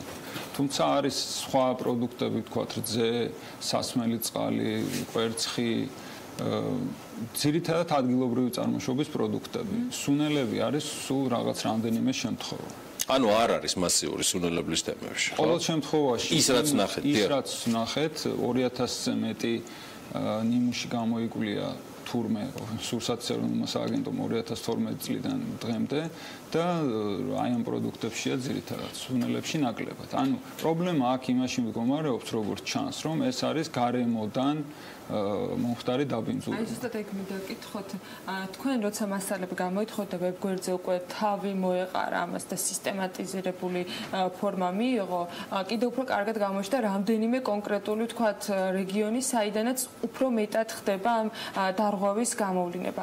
რა შედეგი მიიღეთ, როგორი იყო და რომელი რეგიონები იყო საფრთხე შემცველი და თუ გქონდათ დაინტერესება, მათ შორის მომხმარებელი ჯის მომხმარებელთა ინფორმირებისათვის, რომ გაგერკვიათ რა შეიძლება იყოს წყარო ან ვინმე თუ იკვლევს ამ ყველაფერს. ჩვენი ინფორმაციით რაც ჩვენ მოვიძიეთ, კონკრეტული გამოძიების შედეგი ამასთან დაკავშირებით არ არსებობს, საიდან ბინძურდება საკვები პროდუქტები. ხო, აი ცუდი ის არის ზუსტად, რომ საზოგადოებას არ აქვს საკმარისი ინფორმაცია ამ პრობლემასთან დაკავშირებით და ამას ვცდილობთ ზუსტად ჩვენ, რომ მივიღოთ ეს ინფორმაცია და გავასაჯაროოთ. ეს რეგიონები ძირითადად ხა მე შეიძლება რაღაცა გამომრჩეს, მაგრამ ძირითადად არის დასავლეთ საქართველოს რეგიონები, იმერეთი, სამეგრელო, გურია, აჭარა. სხვა რეგიონებშიც არის. შემთხვევაშიც, კი. ძირითადად ეს რეგიონები, თუმცა სხვაგანაც არის დაფიქსირებული შემთხვევები. რაც შეეხება იმას, თავარი აქ ის არის, რომ როგორც თქვენ თქვით, მიზეზები გავიგოთ, რისგან მოხდა დაბინძურება და ეს მიზეზები აღმოიფხრას შეძლებს და შემცირდეს. და ამაზე ჩვენ გავაგზავნეთ დამატებითი წერილები გარემოს დაცვის სამინისტროში, რომელთანაც მიუმართავს თურმე სურსათის ეროვნულ სააგენტოს ბევრ შემთხვევაში და მიუღია მათგან პასუხი, რომ მიმდინარეობს კვლევები, მაგრამ ამ კვლევის შედეგები ჩვენ არ ვიცით. ასევე ფინანსთა სამინისტროში, იმიტომ რომ იყო შემთხვევები, რომ თქვათ იმპორტირებულ სუნელებს ეხებოდა ეს ან მარილს ეხებოდა და ამ შემთხვევაში საბაჟოზე უნდა გადამოწმდეს ეს ინფორმაცია და საბაჟო უნდა მიიღოს შესაბამისი ზომები. ასევე ჯანდაცვის სამინისტროში, იმიტომ რომ მათაც მიმართა სურსათის ეროვნულმა სააგენტომ, ველოდებით მათგან პასუხებს, როგორც კი ჯერჯერობით მათ აქვთ ვადა რომ გვიპასუხონ, მაგრამ 10 დღიან ვადაზეა 10 დღიან ვადაზეა საუბარი, მაგრამ ჯერჯერობით არ მიგვიღია პასუხი. თუმცა თქვენც აღნიშნეთ, რომ ის მონაცემები, რომელიც თქვენი სურსათის უნებლობის სამსახურისგან აიღეთ, არ ეხება ბოლო შემოწმებებს, ხოლო წლების განმავლობაში გაკეთებული სტატისტიკური მონაცემებიც კი შეიძლება აქედან ავაწყოთ, როგორ იცვლებოდა, იზრდებოდა ან კლებულობდა, თქვათ, გადაჭარბებული ტყუის შემცველობა. აი ამ პერიოდის განმავლობაში არ ყოფილა, ან თქვენგან, თქვათ, არ მოგხვედრიათ თვალში, რომ გამოგეტანათ იგივე სტატისტიკა, რომელიც დღეს უკვე არის ვებგვერდზე, ან დაინტერესებულიყავით მანამდე, საიდან იღებდა საკვები პროდუქტი ამ დამაბინძურებელ ნივთიერებებს? ჩვენ თვითონაც ვაწარმოებთ კვლევებს, რა თქმა უნდა, გაცილებით უფრო შეზღუდული მასშტაბით, იმიტომ ჩვენ არ გვაქვს დიდი დაფინანსება. ტყუიაზეც არაერთხელ ჩაგვიტარებია კვლევები, აი 2013 წელს იყო შეიძლება ახსოვს მაყურებელს გახმაურებული შემთხვევა, რომ გავრცელდა ცნობები, რომ თითქოს ირანულ მარილში არის ტყუის გადაჭარბებული ოდენობა და მაშინაც ავიღეთ არაერთი ნიმუში. ჩვენ რაც კი მოვიპოვეთ ბაზარზე ისეთი ტიპის მარილის, რომელზეც გავრცელდა ინფორმაცია, არც ერთში არ აღმოაჩინა. თუმცა აღმოჩნდა, რომ სააგენტოს თურმე 2013 წელს აღმოუჩენია ირანულ მარილში ტყუია. 13-ში? 2013-ში, მაგრამ ჩვენ არ ვიცოდით ამის შესახებ. ისინი არ აცხადებდნენ ამის შესახებ არაფერს. გამიგეთ? ანუ, როდესაც აქ კიდე ერთი პრობლემა გამოიკვეთა, რომ როდესაც სააგენტო დადასტურებულ ინფორმაციას იღებს ამა თუ იმ პროდუქტზე, რომ ეს პროდუქტი არის მავნე, ის კანონით არის ვალდებული, რომ გაავრცელოს ამის შესახებ ინფორმაცია, საზოგადოებას აცნობს, რომ ხალხმა არ იყიდოს, ან ვისაც ნაყიდი აქვს, არ მოიხმაროს. ისინი კმაყოფილდებოდნენ მხოლოდ ბაზრიდან გამოთხოვით ამ პროდუქტის. ამოღებით ბაზრიდან, რამდენად ეფექტურად ახერხებდნენ კიდე ამას სხვა საქმეა, იმიტომ რომ ეს არის პროდუქტები, რომლებიც მთელი საქართველოს მასშტაბით არის გავრცელებული, ხო? ძალიან რთულია იმის თქმა, რომ მათ მთლიანად ამოიღეს ბაზრიდან. ამისათვის აუცილებელია, რომ საზოგადოებას ყოველთვის აცნობონ მათ. ეს არ ხდებოდა და ეს პრობლემა გამოიკვეთა. სხვათა შორის ამ სუნელებთან დაკავშირებითაც არაპირებდნენ ისინი დასახელებას. ხმაური რომ არატეხილიყო. ხმაური რომ არატეხილიყო, კონკრეტული ბიზნეს ოპერატორების დასახელებას ისინი არ გადაასახელეს, ისე გამოაქვეყნეს მონაცემები, რომ 4 სუნელში აღმოაჩინეს ტყუის გადამეტებული შემცველობა და მას შემდეგ რაც საზოგადოების მათ შორის ჩვენი ორგანიზაციის ეწოლა მოხდა და გავრცელდა განცხადებები, მერე დაასახელეს ის ბიზნეს ოპერატორები. თუმცა ეს რა თქმა უნდა, როგორც ვთქვით, არ არის საკმარისი მიზეზებია საკვლევი. რაც შეეხება, ხო, ჩვენ რა შეგვეძლო რომ გავგვეკეთებინა, შეძლებს დაგვარად თქვათ ესე ვიკვლევდით ჩვენც და ჩვენი ყურადღებიდანაც გამორჩა ეს საკითხი, უშუალოდ თქვათ რომ გამოგვეთხოვა კონკრეტულად ტყუიაზე რა ხდებოდა სააგენტოსგან. რა ძალიან ბევრი პრობლემაა და მათ შორის ეს პრობლემა რაღაცნაირად იყო დაფარული, ასე თქვათ. მაგთან კითხვა ერთ შემოსულს, ანუ ჩვენ კითხვებზე გადავალ, რა მეთოდოლოგიით ტარდება კვლევები, ამ შემთხვევაში არის საუბარი ეჭვმაგს თქვენს მეთოდოლოგიაზე და კვლევებზეა საუბარი და დანარჩენი პრინციპში დათო გუბანის კითხვა ემთხვევა თქვენს მოსაზრებას, რომ სინათლეზე არ გამოდისო საერთოდ ინფორმაციები, რასაც სურსათის უნებლობის სამსახური ემაშვება. ეს ამაზე კიდე ცალკე კითხვა მექნება, მაგრამ ჯერ მეთოდოლოგიას რაც შეეხება, ხა მე ძალიან ღრმა დეტალებში ვერ შევალ, იმიტომ რომ არა ვარ ამის სპეციალისტი, მაგრამ ჩვენ მიმართავთ ყოველთვის აკრედიტებულ ლაბორატორიებს საქართველოში ან საზღვარგარეთ. ამ შემთხვევაში ტყუიაზე ტარდება საქართველოში კვლევები აკრედიტებული ლაბორატორიების მიერ და ამ ლაბორატორიების მომსახურებას ვიყენებთ, ისევე როგორც სურსათის ეროვნული სააგენტო. მე ისო კამპანიის ნაწილია დაუბრუნდა გასაგებია, შეიძლება ბევრი პრეტენზია მათ შორის ამ ეთერშიც დაფიქსირებულა იმასთან დაკავშირებით, ამდენ სწორი შერჩევითობით ხდება, ყველა უნდა მოწოდებოდეს თუ არა, ყველა სახის პროდუქტი უნდა მოწოდებოდეს თუ არა, ის კიდევ სხვა თემა არის და ეჭვიანობის თქვა დამოკიდებულების შედეგი არის. თუმცა რაც შეეხება კამპანიაზე, საზოგადოების ინფორმირებლობას. თქვენი ვებგვერდით მათ შორის ემსახურება იმას სწორედ, რომ ვიყოთ ინფორმირებული იმ პროდუქტებთან დაკავშირებით და თქვა საქონელთან დაკავშირებით, რომელსაც მოვიხმართ. აი სააგენტოს მხრიდან თუ ყოფილა თუნდაც თქვენი შეთავაზება, რომ თქვენ მაინც მოგაწოდონ ინფორმაცია, რომ არა, თქვა კამპანიურ ნაწილში, თქვა აი სატელევიზიო ეთერთან ამით დაინტერესებულ ადამიანს მაინც კონდეს მარტივი ხელმისაწვდომობა, რომ ინფორმაცია მიიღოს, აი რა იყიდოს, რა არ იყიდოს, როცა უფრთხილდება ამას. და არ იქეკოს ცხრილებში რაღაც ვებგვერდების ძალიან ბევრი პეიჯის უკან. იცით რა არის, ჩვენ წლების მანძილზე გვაქვს სააგენტოსთან საუბარი იმასთან და დავა იმასთან დაკავშირებით, მოვითხოვთ მათგან, რომ ყველა კვლევის შედეგი, პროდუქტის კვლევის შედეგი თუ უშუალოდ საწარმოების შემოწმების შედეგები გაასაჯაროონ ყველაფერი უკლებლივ. და ეს რა თქმა უნდა იქნება ძალიან ინფორმატიული მოსახლეობა. ერთ სამი ვახტანგ დავამატოთ, რომ ეს ხო მათი ვალდებულებაა თქვენ აღნიშნეთ კანონით. მათი ვალდებულება კანონით არის ის, რომ თუ აღმოაჩინეს დადასტურებულად მავნე პროდუქტი აღმოაჩინეს, ამის შესახებ გავრცელონ ინფორმაცია, ან თუ თქვათ რომელიმე საწარმო უქმნის საფრთხეს თქვათ მოსახლეობას გააჩერონ და ამის შესახებ გავრცელონ ამ ინფორმაციას. იცით რა არის, სხვადასხვა არგუმენტს ასახელებენ, ეხლა აჯობებს რომ მათ თავად ისაუბრონ. არა, ცხადია, ეხლა ეს კითხვა მათთან არის, მაგრამ თქვენი მოსაზრება მაინტერესებს, ანუ ეს ხო ეჭვი არ არის, აი თქვენი აზრი რა არის, რა შეიძლება. ეშინიათ რომ ბიზნეს ინტერესები არ შეილახოს, იქიდან გამომდინარე რომ თქვათ კონკრეტული ბიზნესი მეწარმე თუ დაფიქსირდება რომ თქვათ არა მავნე პროდუქტს ყიდის ან არა სათანადო პირობებში ახდენს ოპერირებას, ეს იქნება გამაზიანებელი ბიზნეს ინტერესებისათვის. ამაზე ჩვენ გვაქვს ჩვენი არგუმენტები, რა თქმა უნდა. ხო და კიდევ არის ის ახლა არ ვიცი ამას ახლა ისინი თვითონ იტყვიან თუ არა, მაგრამ აცხადებენ ამას თქვათ ღია საჯარო შეხვედრებშიც, რომ ჯერჯერობით სურსათის ეროვნული სააგენტოს ინსპექტორების კვალიფიკაცია არ არის ძალიან მაღალი. და აქედან გამომდინარე არის შემთხვევები, რომ სხვადასხვა ინსპექტორები სხვადასხვანაირად აფასებენ საფრთხეს, რომელიც მომდინარეობს საწარმოდან. ამ შემთხვევაში პროდუქტებზე არ არის ლაპარაკი, კომპეტენციაზეც არ არიან დაწუნებული ბოლომდე არ არის. ჩარჩო, რომელიც თუნდაც ჩარჩო არსებობს, მაგრამ ძალიან რთული არის. ძირითადად ხდება მაინც ესეთი აი ხარისხობრივი შეფასება და რთულია ესეთ ციფრებით და სიზუსტით შეფასება, როდესაც შედიხარ საწარმოში განსხვავებული ტიპის საწარმოებში იქ საფრთხეების შეფასება რთულია.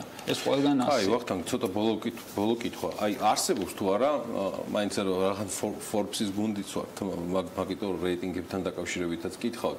არსებობს თუ არა რაღაცა ტოპ 10 პროდუქტი, რომელიც აი თქვენი გამოცდილებიდან გამომდინარე, თქვენი ორგანიზაციის გამოცდილებიდან გამომდინარე, როგორც პროდუქტი, მუდმივად ხდება ეგრეთ წოდებულ რისკ ჯგუფში. ანუ ეს ამას გეკითხებით სურსათის უნებლობის სამსახურის ჭრილშიც, თქვენი დაკვირვებიდან და მონიტორინგიდან გამომდინარე და თქვენი დამოუკიდებელი დაკვირვება მონიტორინგი. ხო, პირდაპირ გეტყვით, რომ ჩვენ ესეთი დაკვირვება არ გვიწარმოებია პროდუქტებზე, ზოგადად შემიძლია ვთქვა, რომ უფრო საფრთხის შემცველია ცხოველური წარმოშობის პროდუქტები. იქიდან გამომდინარე, რომ არის დაბინძურების უფრო მეტი საფრთხე და შედეგიც არის უფრო მძიმე იმ შემთხვევაში, თუ კი ადამიანმა მიირთვა ასეთი ტიპის პროდუქტი. და შესაბამისად ცხოველური წარმოშობის პროდუქტების მწარმოებელი საწარმოების საქმიანობა უფრო მეტი ყურადღების ქვეშ უნდა იყოს და ნუ ესეც არის ზოგადად ესეთი მიდგომა არის და ეს სწორია ეს ჩვენთანაც მთელ მსოფლიოშიც. შემთხვევა ფაქტიურად ვახტანგის პასუხი იგივე რომან ბადალიანის და სხვების მონაწერს, რაც საქმიანი დილის იმაზე მოდის, სადაც ფაქტიურად ანტისანიტარულ პირობებზე არის საუბარი, იგივე ცხოველები, სადაც იკვებებიან და შემდგომ სადაც იყიდება. ანუ ღია სივრცეში ეგ ცალკე პრობლემაა. ეგ ცალკე თემა არის, რომელიც ერთიანად ძალიან ბევრი პრობლემაა ამ სფეროში და ამაზე ძალიან ბევრი საუბარი შეიძლება, მოკლედ და კარგი იქნება თუ პერიოდულად დაუთმოთ ამას, ოღონდ რაღაცა თემების მიხედვით. რა თქმა უნდა. შევთანხმდით. გავაკეთოთ ასე. ახალი სეზონიც მოვა და ვახტანგ კობოლაძე, ისევე როგორც სტრატეგიული კვლევებისა და განვითარების ცენტრის სხვა წარმომადგენლები, ამ შემთხვევაში ვახტანგი წარმოადგენდა ცენტრის მომხმარებელთა უფლებების დაცვის პროგრამის ხელმძღვანელს. ჩვენ ამ თემებს აუცილებლად გავაგრძელებთ საქმიანი დილის მაყურებლებისთვის და ნახოთ.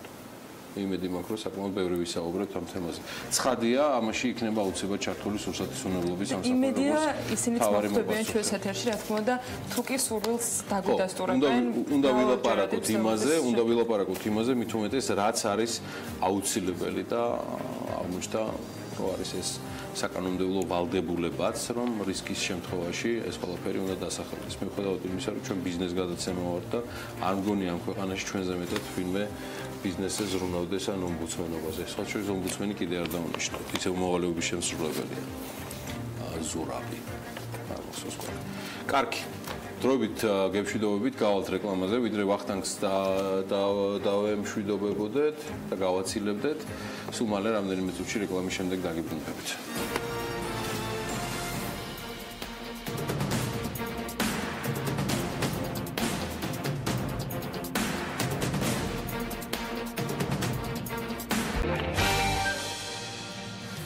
საათით შესრულდა და იმედია უკვე ემზადებით, თან ემზადებით საქმიანათაც 26 ივლისია.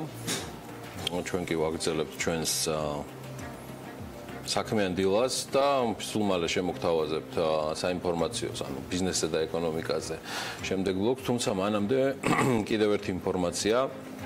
თბილისის შემოვლით რკინიგზის აშენებულ მონაკვეთს შესაძლოა მხოლოდ საავტომობილო გზის ფუნქცია ჰქონდეს. როგორც საქმის კურსს ჩვენს ერთ-ერთ პროექტს მიწათსარგებლობის გენერალური გეგმის ავტორი კომპანიის დირექტორმა მამუკა სალუქვაძემ განუცხადა, ეს არის ერთ-ერთი გზა, რომელსაც ქალაქის მერიასთან ერთად გენერალური გეგმის ჯგუფი განიხილავს. რადგან შემოვლით რკინიგზის პროექტში ცვლილებები შედის, საქართველოს რკინიგზა კიდევ მუშაობს პროექტის რამდენიმე ალტერნატიულ ვარიანტზე, რომელთა შორის არის სამგორსა და ავჭალაში მიწისქვეშა სარკინიგზო გვირაბების გაკეთების მოიაზრება და ნახოთ ახლა ამ შემთხვევაში საქართველოს რკინიგზის მხარეს არის უკვე თემა და ჩვენ ველით მათ ჩართულობასაც და მათ პოზიციასაც ამ გეგმის ამ ნაწილთან დაკავშირებით კიდევ ერთი რასაც შეგახსენებთ, რომ დღეს იწყება სწორედ პირველი საჯარო განხილვა ქალაქის გეგმისა და მიუხედავად ზაფხულის ხვატისა და შედარებით დასვენების სეზონისა, სადაგი დღეებისა, დარწმუნებული ვარ, რომ ავტორიტეტული სპეციალისტების, ექსპერტების, ნამდვილი ექსპერტების და არა უმრავლებული სატელევიზიო ექსპერტების ჩართულობა ამ პროექტში იქნება მაღალი საიმისოდ, რომ ქალაქის გეგმამ მართლაც რომ ისეთი სახე მიიღოს, რომელიც იქნება რაღაცა მნიშვნელოვანი დოკუმენტი ქალაქის შემდგომი განვითარებისა. კარგი, დაპირებული ანა ლაპიაშვილი სულ რამდენიმე წამში ბიზნესზე და ეკონომიკაზე წარმოგიდგეთ ინფორმაციებს.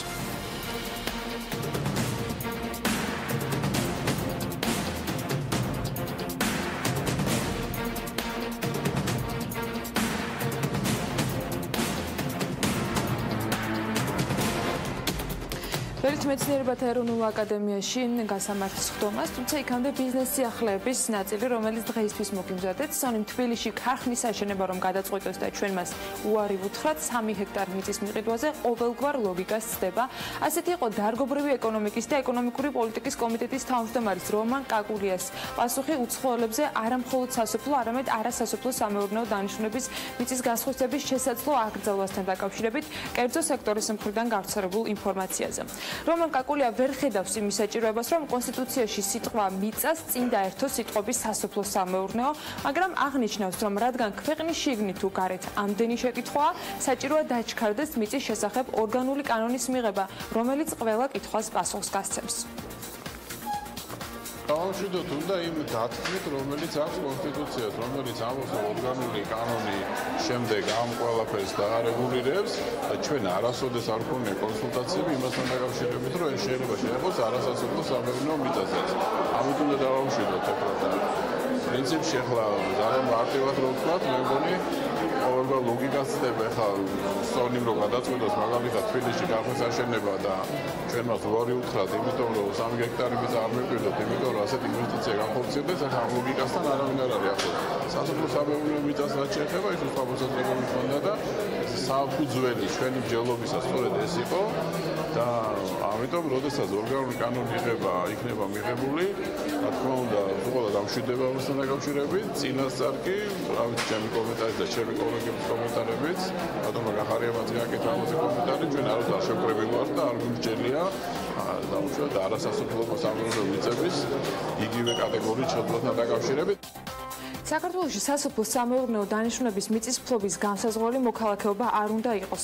ასე უპასუხა ეკონომიკის სამინისტროსთან არსებული CFT-ის სამუშაო ჯგუფის ხელმძღვანელმა ნიკოლოზ ხუნძაკიშვილმა საქმის კურსის კითხვას, რომელიც უცხოელებზე სასოფლო-სამეურნეო დანიშნულების მიწის გასხვისების შესაძლო აკრძალვას შეეხება. მისი თქმით, მთელი მსოფლიო ეძებს ადამიანებს, რომლებიც შეიძლება პოტენციურად ეკონომიკის დრაივერები გახდნენ და ეს ადამიანები აქ უნდა ჩამოვიყვანოთ. ხუნძაკიშვილი უცხოელებზე სასოფლო-სამეურნეო მიწის გაყიდვის აკრძალვის წინააღმდეგია, მაგრამ ამავე დროს ფიქრობს, რომ გარკვეული ლიმიტის შემდეგ მიწა ქართველებზეც არ უნდა გასხვისდეს და მხოლოდ იჯარით უნდა გაიცეს.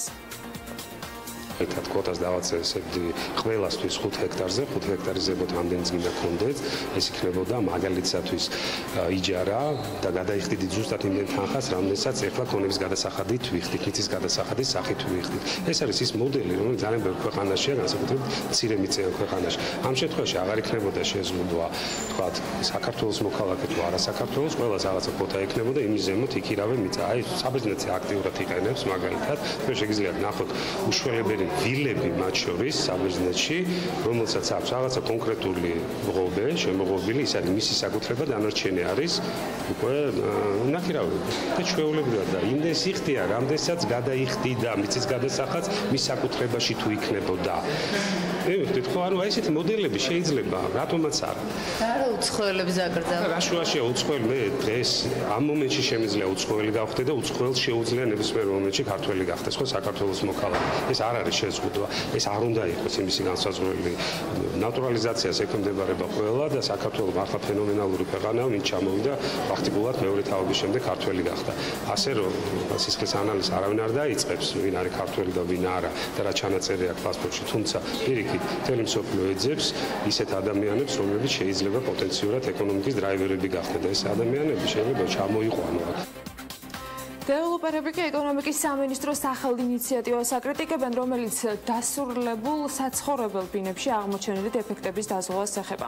მათი აზრით, ეს არაგონივრული ტვირთია, როგორც ბიზნეს სექტორისათვის, ისე მომხმარებლებისათვის. ამ ინიციატივას კი კანონპროექტის სახე ჯერ არ აქვს, თუმცა შეხვედრები უკვე გაიმართა როგორც მშენებლებთან, ისე სადაზღვევო კომპანიებთან. სამშენებლო სექტორის წარმომადგენლები ფიქრობენ, რომ დასრულებულ ობიექტებზე აღმოჩენილი დეფექტების დაზღვევის სისტემა მხოლოდ გაუმართლებელი ხარჯი იქნება, რადგან ახალი სამშენებლო კოდექსი ტექნიკური ზედამხედველობის საკმაოდ მკაცრი ნორმების დანერგვას ითვალისწინებს, რაც ამცირებს იმის ალბათობას, რომ ისეთი სახის ხარვეზები გამოვლინდეს, რაც სახლს საცხოვრებლად უარგის გახდის. დეველოპერებმა თავიანთი უკმაყოფილება ეკონომიკის სამინისტროში ამ საკითხზე გამართულ შეხვედრაზეც დააფიქსირეს.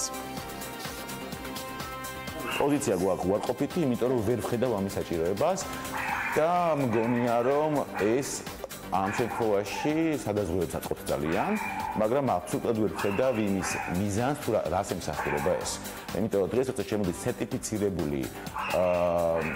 სერტიფიცირებული და მარეგულირებელი ორგანოების, ესე ვთქვათ, ინსტიტუციები და კოდექსი ამას გულისხმობს, ზუსტად იგივე, ესე ვთქვათ, სპეციალისტებს უნდა დაუკვირდონ ამათმა სადაზღვევო კომპანიებმა ჩვენი შემოწმება. მაშინ როცა ეს შემოწმება ისედაც მიმდინარეობს და მგონია რომ ეს უბრალოდ ამ შემთხვევაში ტყუილი ხდა არის, საუბარი არის სავალდებულო დაზღვევაზე.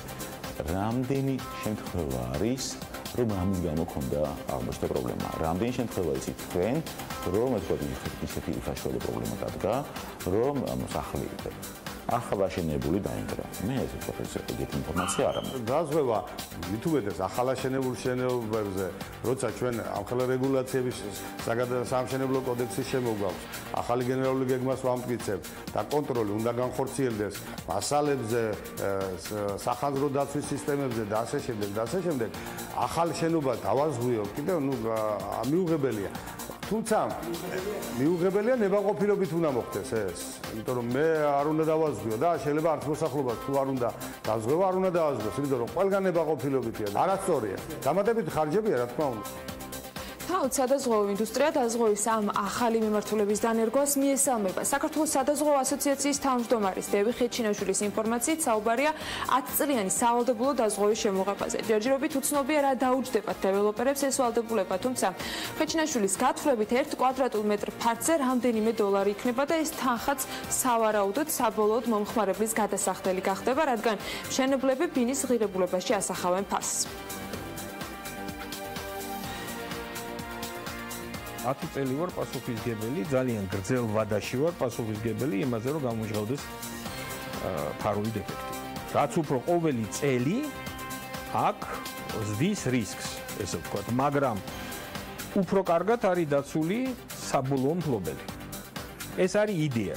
ეხლა ჩვენ ვლაპარაკობდით 10 წელზე, იმიტომ რომ არსებობს ამ დაზღვევის ესეთი 10 წლიანი ფორმა, დეცინალი ქვია, საერთოდ 10, რომელიც ევროპაში საკმაოდ გავრცელებულია, სწორედ სავალდებულო სახით, საფრანგეთში, ესპანეთში და ბევრ ქვეყანაში. მომხმარებელი რო იყოს კომპენსირებული ასეთ შემთხვევაში დადგომის დროს, ამიტომ ხდება იქ სავალდებულო სახით მოთხოვნა. ახლა ეს ხო არ არის ეგეთი სავალდებულო დაზღვევი, არ შემოდის იმისაც, რომ სადაზღვევო კომპანიამ ფული იშოვოს. რაც უფრო პატარა ფართია, უფრო ძვირია, დიდ ფართზე უფრო იაფია.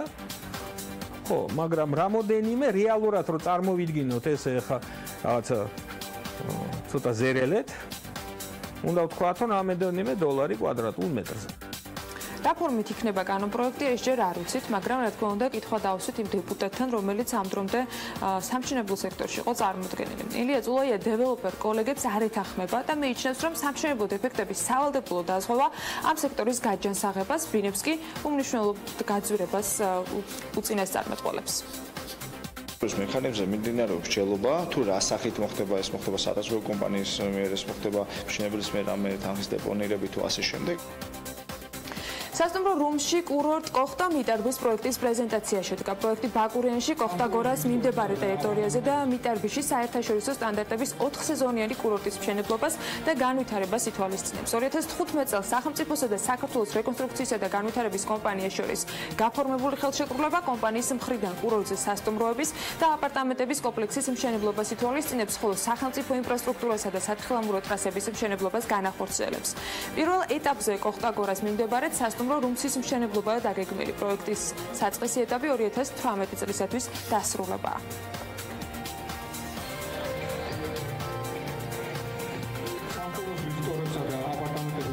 ამჟამად მიმდინარეობს პროექტის პირველი ეტაპის აქტიური სამშენებლო პროცესი. პირველ ფაზაზე დაგეგმილი 100 ნომრიანი სასტუმრო და 500 ერთეული აპარტამენტი.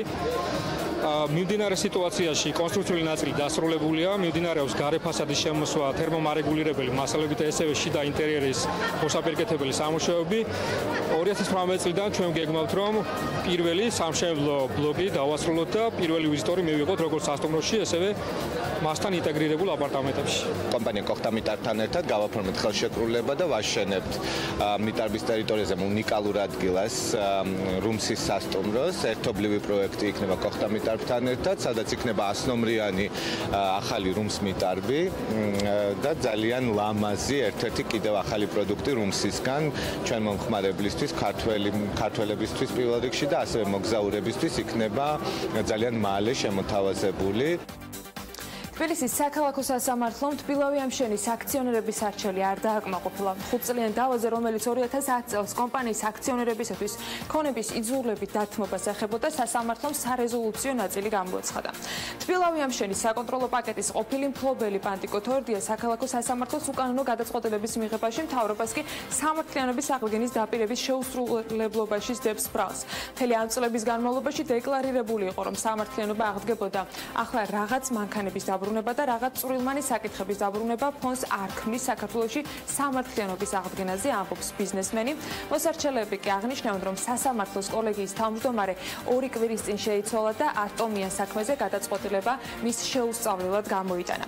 ისინი საქალაქო სასამართლოს გადაწყვეტილებას ზემდგომ ინსტანციაში გაასაჩივრებენ.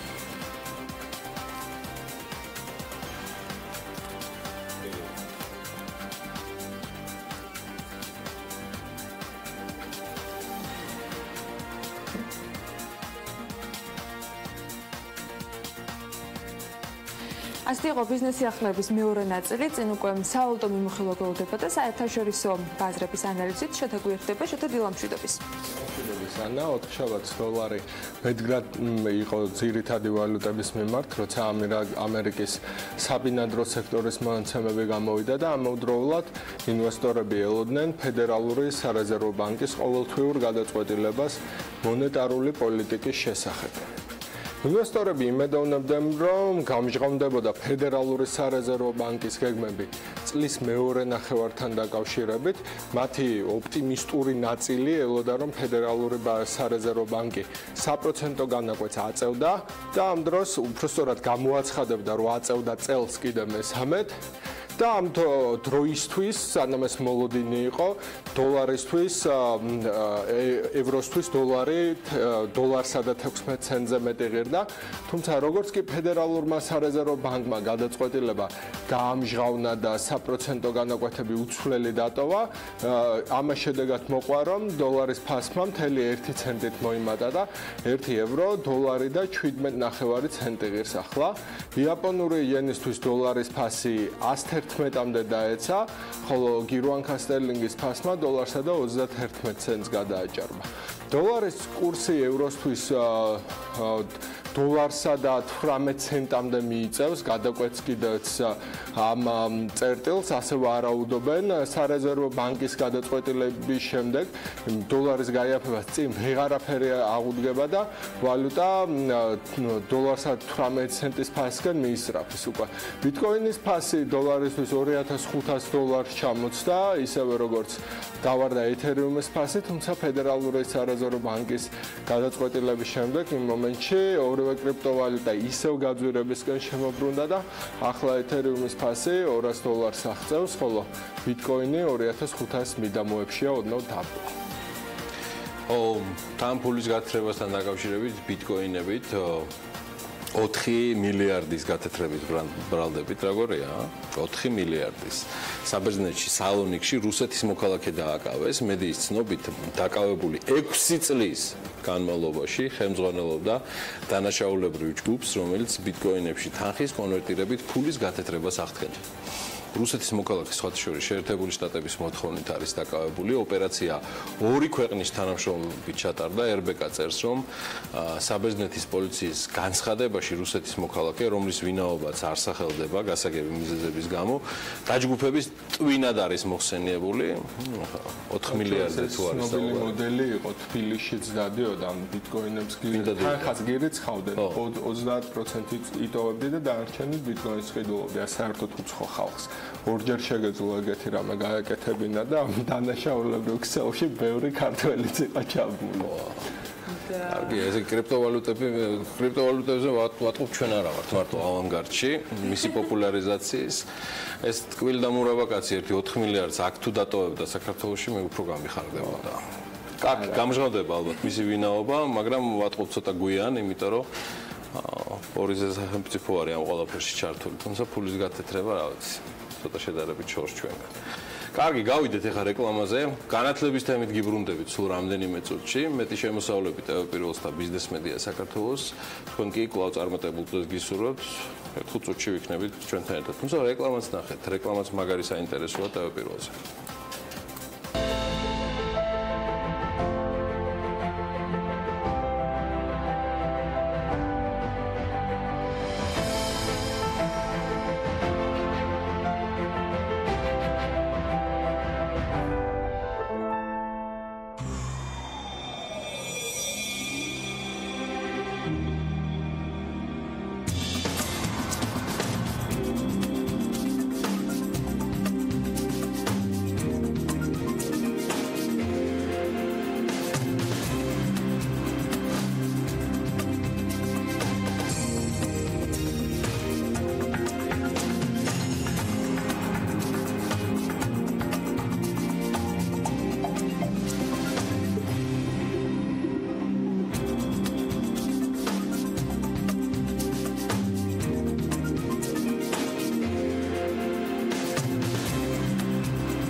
რეკლამის შემდეგ დავბრუნდით პირდაპირ ეთერში და განმოგცემთ საქმიან ეთერს. განათლება საქმიანის სფეროთი დაინტერესებულთათვის ერთ-ერთი მნიშვნელოვანი მიმართულება და ჩვენი ქვეყნისთვის ეს ძლიერი მხარე დიდად რომ არ არის, ასეც ვფიქრობ, და დისკუსიის მიზეზი ვერ გახდება. არსებული ვითარების შესაძლებლად ბევრი წელია ბევრნაირ ხერხს მივმართავთ და არაერთი რეფორმის მომწრედ გავხდით. შედეგებს კიდევ ერთი სიახლიდან სულ მალე უნდა დაველოდოთ, იმედია განსაკუთრებით წარმატებულს. უმაღლესი განათლების ხარისხის უზრუნველყოფის რეფორმის ფარგლებში მნიშვნელოვანი ცვლილებები განხორციელდა. ამ რეფორმის მიზანია უმაღლეს საგანმანათლებლო დაწესებულებებში განათლების ხარისხის გაუმჯობესება და სტუდენტზე ორიენტირებული საგანმანათლებლო გარემოს უზრუნველყოფა. რა იგულისხმება ამ გეგმის მიღმა და რა შედეგებს უნდა დაავალოდოთ? ამაზე სტუმრების საგანველით პასუხებს. იმასაც გეტყვით, რომ განათლების ხარისხის განვითარების ეროვნული ცენტრი ეს დღეები საქართველოში საერთაშორისო ექსპერტებს მასპინძლობს და გვექნება შესაძლებლობა, რომ მათი რეკომენდაციები მათ შორის საქმიანი დილის ეთერშიც მოვისმინოთ. მასპინძლობთ თამარ სანიკიძეს, განათლების ხარისხის განვითარების ეროვნული ცენტრის დირექტორს და ტეუფიკ ნავარის, კანადის შერბრუკის უნივერსიტეტის პროფესორს. მოგესალმებით, მადლობა იმისთვის, რომ ხარდიდან ჩვენთან ერთად. მე მაყურებელს ვეტყვი, რომ გოგაასკროვა და გოხმარება თარგმანში, იმისათვის, რომ ჩვენი საუბარი სრულად იყოს მაყურებელთვისაც ხელმისაწვდომი. და ქალბატონ თამარ, პირველ რიგში თქვენთან დავიწყებ კითხვით, რა გასაგებია სტუდენტზე ორიენტირებული სწავლება, თუმცა რა არის ის მნიშვნელოვანი საკითხები, რომელიც ამ შემთხვევაში რომ მოვაქციოთ ფორმალურად პუნქტები, რომელიც იქნება გათვალისწინებული რეფორმისას. ძალიან საინტერესო რეფორმა მიმდინარეობს. პირველ რიგში კიდევ ერთხელ მოგესალმებით და მშვიდობიან და დილას გისურვებთ და წარმატებულ დღეს. მნიშვნელოვანი არის ის ნაბიჯები, რომელიც ამ კუთხით არის უკვე გადადგმული და აწი გადასადგმელი, იმიტომ რომ ეხლა რეალურად ვიმყოფებით უკვე დანერგვის ეტაპზე. დანერგვის ეტაპი ძალიან მნიშვნელოვანია და ამიტომ დანერგვის ეტაპზე ჩვენ მოვიწვიოთ ჩვენი უცხოელი კოლეგები იმისათვის, რომ ნახოთ ის რაც შევქმნით, რამდენად რეალისტურია, რამდენად კარგად მუშაობს და ეხლა ამჟამად აი ჩვენი სტუმარიც წარმოადგენს უფრო მეტად სამედიცინო სფეროს, იმიტომ რომ ჩვენ სამედიცინო განათლების რეფორმით და შეფასებით დავიწყეთ ეს ყველაფერი. რაც ცვლილებებზე შეგვიძლია ვთქვათ, რომ აი რადიკალური ცვლილება სტრუქტურულად რაში იყო? შეიცვალა შეფასების სტანდარტები. ანუ ჩვენ როგორც გარეშემფასებლები ვაფასებთ დაწესებულებებს თუ მის ამ შეფასების ფარგლებში ვაძლევთ მას უფლებას ან არ ვაძლევთ ფუნქციონირონ თუ არა. ვამოწმებთ ძირითადად ხარისხის უზრუნველყოფის მექანიზმებით, რომელიც მე ვფიქრობ და ალბათ ძალიან ბევრი დამეთანხმება, რომ საქართველოში მოგვიძველდა, ამიტომ გამომდინარე იქედან, რომ ჩვენ ვართ უკვე ასოცირებული წევრები ევროპასთან და გაგვაჩნია ჩვენი ასე ვთქვათ დღის წესრიგი, თუმცა ამ დღის წესრიგის მიხედვით ჩვენ მოვახდინეთ ევროპულ სტანდარტებთან ჩვენი ხარისხის უზრუნველყოფის სტანდარტების ასე ვთქვათ შესაბამისობაში მოყვანა. ეს შესაბამისობაში მოყვანა შეიძლება ლამაზად ჟღერს, მაგრამ ძალიან რთული სამუშაოა ერთი ჩვენთვის და მეორე უკვე დაწესებულებებისთვის, როგორ უნდა მოემზადონ ამისთვის. ამავდროულად დავიწყეთ მზადება, რომ მოვიპოვოთ საერთაშორისო აკრედიტაციის განხორციელების უფლება სამედიცინო მიმართულებით და ზუსტად ბატონი ტეუფიკ ნავარი წარმოადგენს იმ ორგანიზაციას, სოფლიო ჯანდაცვის ორგანიზაციის პარტნიორ ორგანიზაციას, რომელმაც უნდა გასცეს უფლება ჩვენაირ დაწესებულებაზე, შევძლებთ თუ არა საერთაშორისო სტანდარტების მიხედვით სამედიცინო სკოლების, ანუ სამედიცინო უმაღლესი სასწავლებლების შეფასებას. ამიტომ აი ეს ძალიან მნიშვნელოვანი მომენტია და ჩვენ დავიწყეთ ამისი შეფასებით და ჩვენი კოლეგები გვაკვირდებიან და გვეხმარებიან იმისათვის, რომ უპასუხოთ ყველა იმ გამოწვევას, რომელიც ერთი რომ ჩვენ მოგვიტანს წარმატებას, დაწესებულებებს მოუტანს წარმატებას და რაც თავარია ბენეფიციარი სტუდენტი, რომლიდანაც თქვენ დაიწყეთ სტუდენტზე ორიენტირებული სწავლების განხორციელება. სანამ კიდევ ჩვენ სტუმართან გადავთ, მინდა რომ ვადებთან დაკავშირებით გქონდეთ, აი საორიენტაციოდ ვადებს დაახლოებით როდისთვის იღებთ, რომ ჩვენ შედეგები ძალიან მნიშვნელოვანია, ჩვენ ნამდვილად არ გვინდა რომ დრო დავკარგოთ ტყუილად.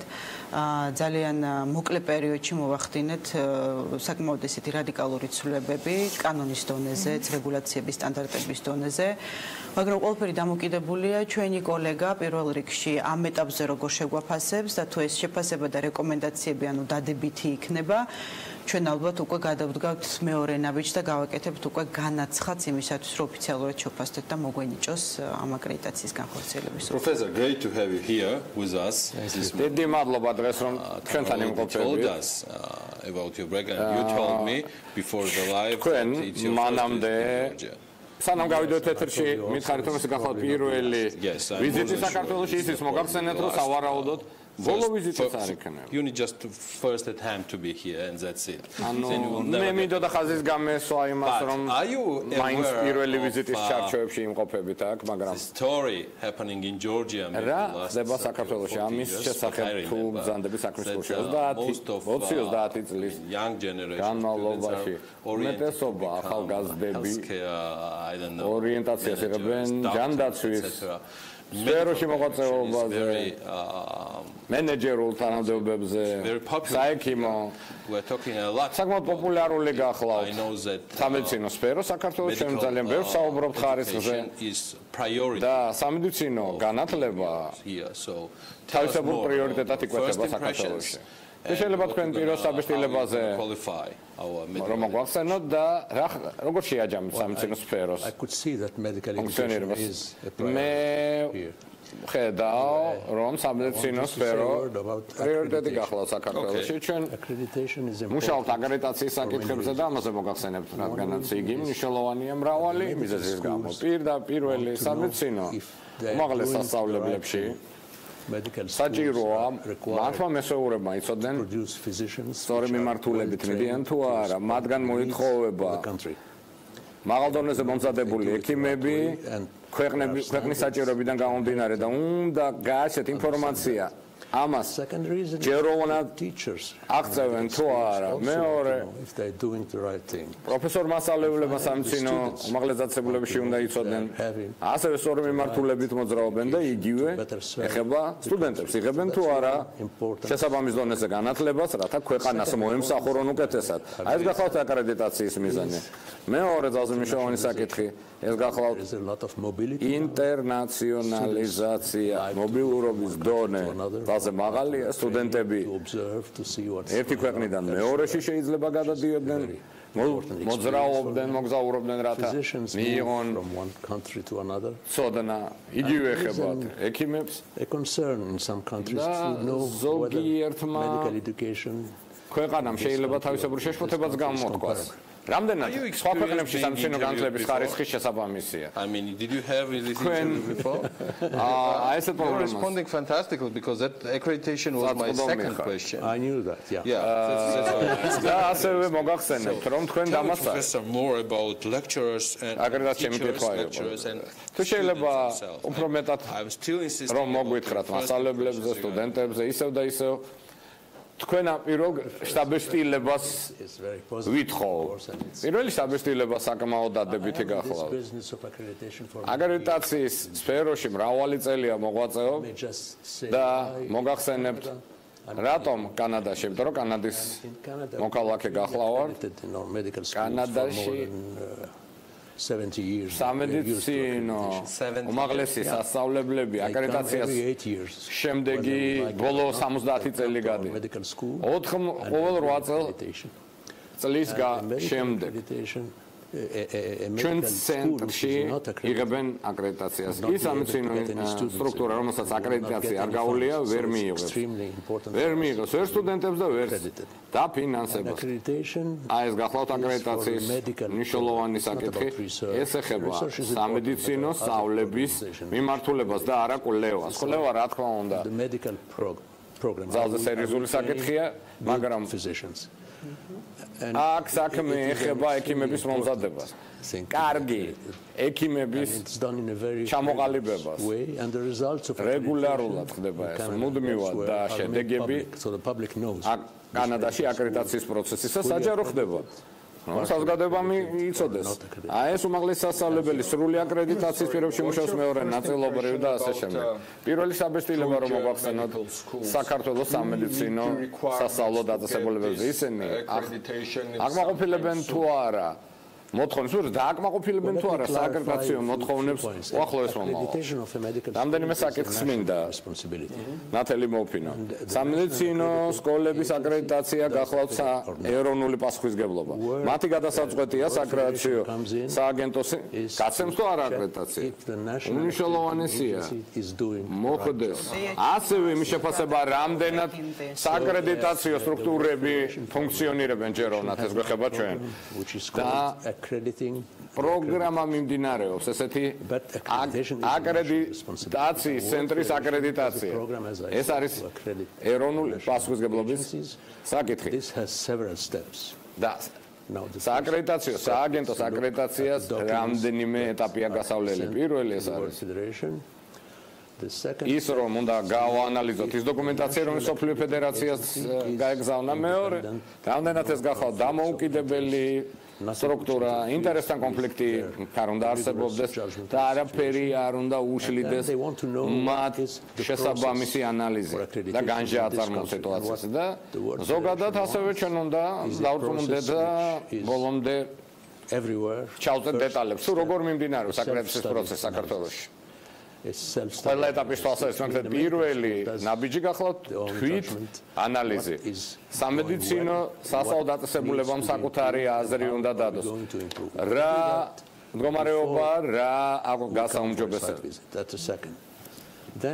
შემდეგ ვიღებთ თვით შეფასების ანგარიშს და შემდეგ გუნდის მოწვევა ხდება შეფასებისთვის და გუნდი აფასებს იმას თუ როგორ ჩაატარა ამ სამცენო დაწესებულებამ საკუთარი თვით შეფასების ანალიზი და ასევე უკვე გარე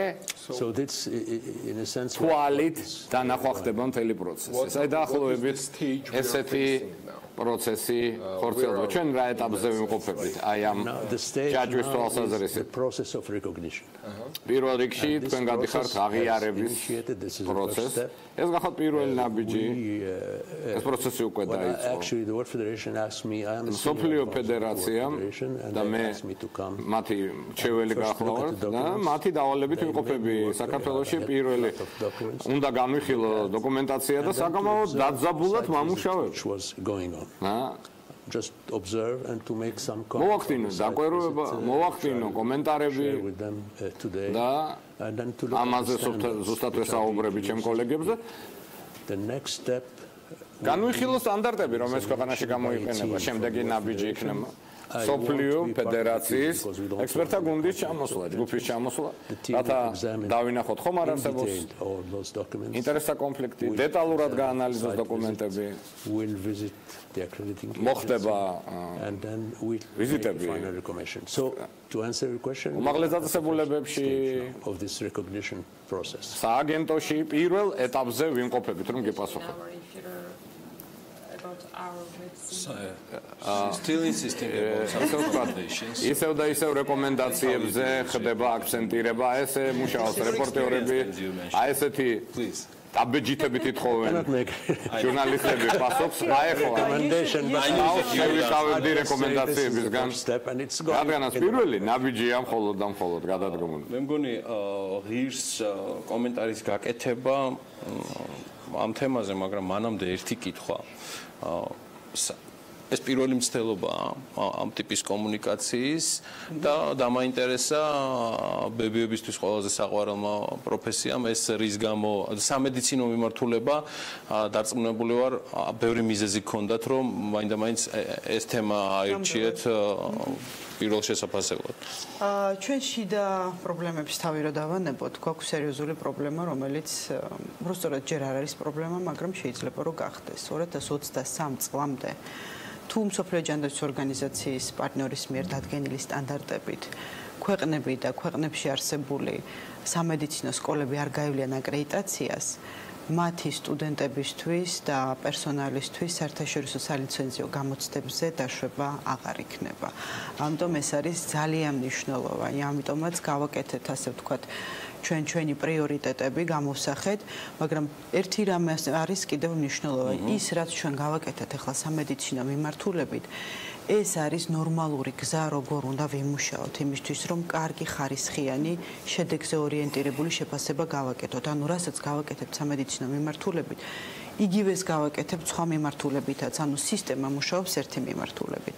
შესაბამისად, სამედიცინო სკოლების შეფასების გარდა ზაფხულში, უფრო აგვისტოში და ასე ვთქვათ, სექტემბრის დასაწყისში კიდევ 3 პილოტირება გვაქვს დაგეგმილი უკვე სხვა სასწავლებლების არასამედიცინო მიმართულებით. ანუ სისტემა ავაწყოთ ისე, რომ იყოს ეს მისაღები საერთაშორისო სამედიცინო აკრედიტაციისთვის და ასევე ჩვენ გვაქვს გამიზნული, რომ გავხდეთ ხარისხის უზრუნველყოფის ევროპის ასოციაციის წევრები და წლის ბოლოს გეგმავ რომ გავაკეთოთ ამაზეც აპლიკაცია.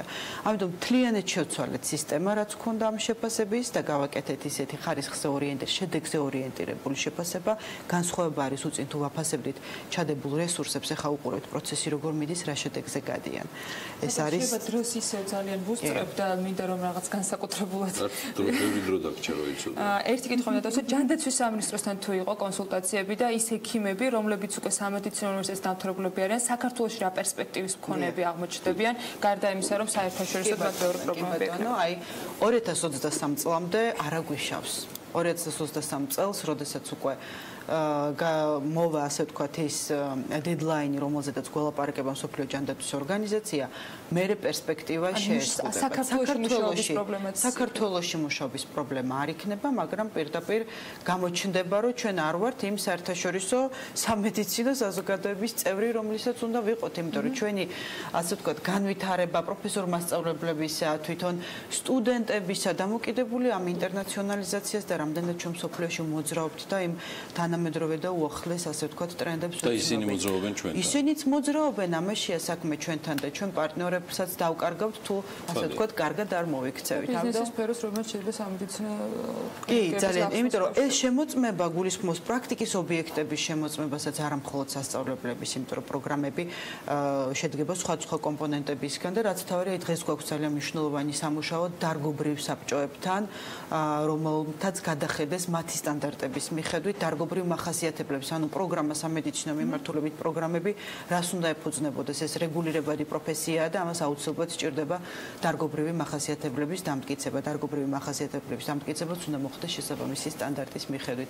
რაც ნიშნავს, რომ ჩვენი სამედიცინო პროგრამებით გათვალისწინებული იქნება ის უახლესი მედგომები და ყველაფერი საჭირო, რაც ამ რეგულაციის ფარგლებში. ბოლო კითხვა ამ თემაზე ეს პროცესი შეფასების დროში როგორ არის გამოხატული, ანუ ან შედეგი როგორ გეგმა არის ესეთი, ბატონი ნავარი ალბათ მოგვიმზადებს ჩვენ რეკომენდაციებს მომდევნო 2 კვირის განმავლობაში და გვეცოდინება ჩვენ კიდევ რა გვაქვს შესაძლებელი იმისათვის, რომ უკვე განაცხადი გავაკეთოთ წევრობაზე. ის რაზედაც ჩვენ ხლა უკვე ვისაუბრეთ აქამდე, მაძლევს იმისი თქმის საშუალებას, რომ წლის ბოლოს ან 2018 წლის დასაწყისში შევძლებთ უკვე რომ გავაკეთოთ განაცხადი და თვითონ საქმის წარმოება აქვთ დაახლოებით 8 თვიანი. ძალიან ისეთი ძიმე შეფასებას გავდივართ 2018 წელს შესაძლოა უკვე პირველი პასუხი. ნამდვილად და რეალისტურიც არის. წარმატებას გისურვებთ. დიდი მადლობა. Thank you professor for being with us. ბატონ პროფესორო. Thank you. Being so pleasure was ours. Again I was very impressed with მიღებისთვის ჩემზე საბესტილება მოახდინა მოტივაციის თვალსაზრისით. Very strong. იმ ადამიანების მხრიდან ვისაც შევხვდი. დავინახე ძალიან სერიოზული ნება საერთაშორისო სტანდარტები დაკმაყოფილების და very comparable to და სტანდარტები ლისკენ საქართველოს ისრაფის, როცა გავეცანი დავინახე რომ საერთაშორისო შესაბამება და დარწმუნებული ვარ რომ საერთაშორისო აკრედიტაციას გაივლი და ამისთვის ყველა საფუძველი არის. აი ხა მე ვფიქრობ რას დაწერთ რეკომენდაციებში, ალბათ 2 კვირის შემდეგ. მადლობ. Okay, თამარ სანიკიძე, განათლების ხარისხის ეროვნული უკაცრავად განვითარების ეროვნული ცენტრის დირექტორი და ტეოფიკი ნავარი, კანადის შერბრუკის უნივერსიტეტის პროფესორი სტუმრობდნენ დილიდან, მადლობა მათ ამ სტუმრობისთვის და გადავალ უკვე ბარემ ენდია. კალენდრის სკოლარზე და შემდეგ უმასპინძლებთ კიდევ ერთ სტუმარს და ვისაუბრებთ მათ შორის გაგაცნობთ NDA-ის გამოკითხვის იმ კითხვაზე პასუხს, რომელიც წელს პირველად დაისვა და პარალელურად დაუპირისპირებთ მას კიდევ ერთ კვლევას, რომელიც ეხება უშრომის უსაფრთხოებას, ასე რომ დაგვალოდოთ რამდენიმე წუთში ვართ პირდაპირ ეთერში. 1980 წლის 27 ივლისს ანდრეი სახაროვმა საბჭოთა ფიზიკოსი და პოლიტიკური მოღვაწე, დისიდენტი და კანონით დამცველი პირველი საბჭოთა წყალბადის ბომბის ერთ-ერთი შემქმნელი. 1975 წელს მშვიდობის დაცვაში ნობელის პრემიის ლაურეატმა ღია წერილი გაუგზავნა ცენტრალური კომიტეტის გენერალურ მდივანს ლეონიდ ბრეჟნევს. ავღანეთში საომარი მოქმედებები უკვე 7 თვეა გრძელდება. დაიღუპა და დასახიჭრდა 1000-ობით საბჭოთა მოქალაქე და 10000-ობით ავღანელი. ძირითადად მშვიდობიანი მოსახლე. მილიონზე მეტი ავღანელი გახდა ლტოლვილი. საბჭოთა კავშირის შიგნით იზრდება გამოკონტროლებელი ზემილი მილიტარიზაცია, იზრდება რეპრესიული ორგანოების სახიფათო როლი. წერილი პასუხგაუცემელი დარჩა. 1924 წლის 27 ივლისს დაიბადა ოთარ თაქთაქიშვილი, ქართველი კომპოზიტორი, საბჭოთა კავშირის სახალხო არტისტი, ლენინური პრემიის ლაურეანტი და საბჭოთა კავშირის სახელმწიფო პრემიების ლაურეანტი. მას ეკუთვნის საბჭოთა საქართველოს რესპუბლიკის ჰიმნი, რომელიც ჯერ კიდევ თბილისის კონსერვატორიის სტუდენტობისას დაწერა. ოთარ თაქთაქიშვილის შემოქმედება იყოფა ორ პერიოდად: 40-50-იანი წლები, როცა იგი მხოლოდ სიმფონიური მუსიკის ჟანრში მუშაობს და 60-70-იანი წლები, როდესაც საოპერო და ვოკალურ სიმფონიურ ჟანრებს მიმართავს.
NDA-ის გამოკითხვის მიხედვით, რომელიც გუშინ გამოქვეყნდა, მე მგონი უკვე ისეთ მოედო ყველაფერს, რომ ზედმეტად არ არის საჭირო, მაგრამ აი ამ დეტალს შევეხებით.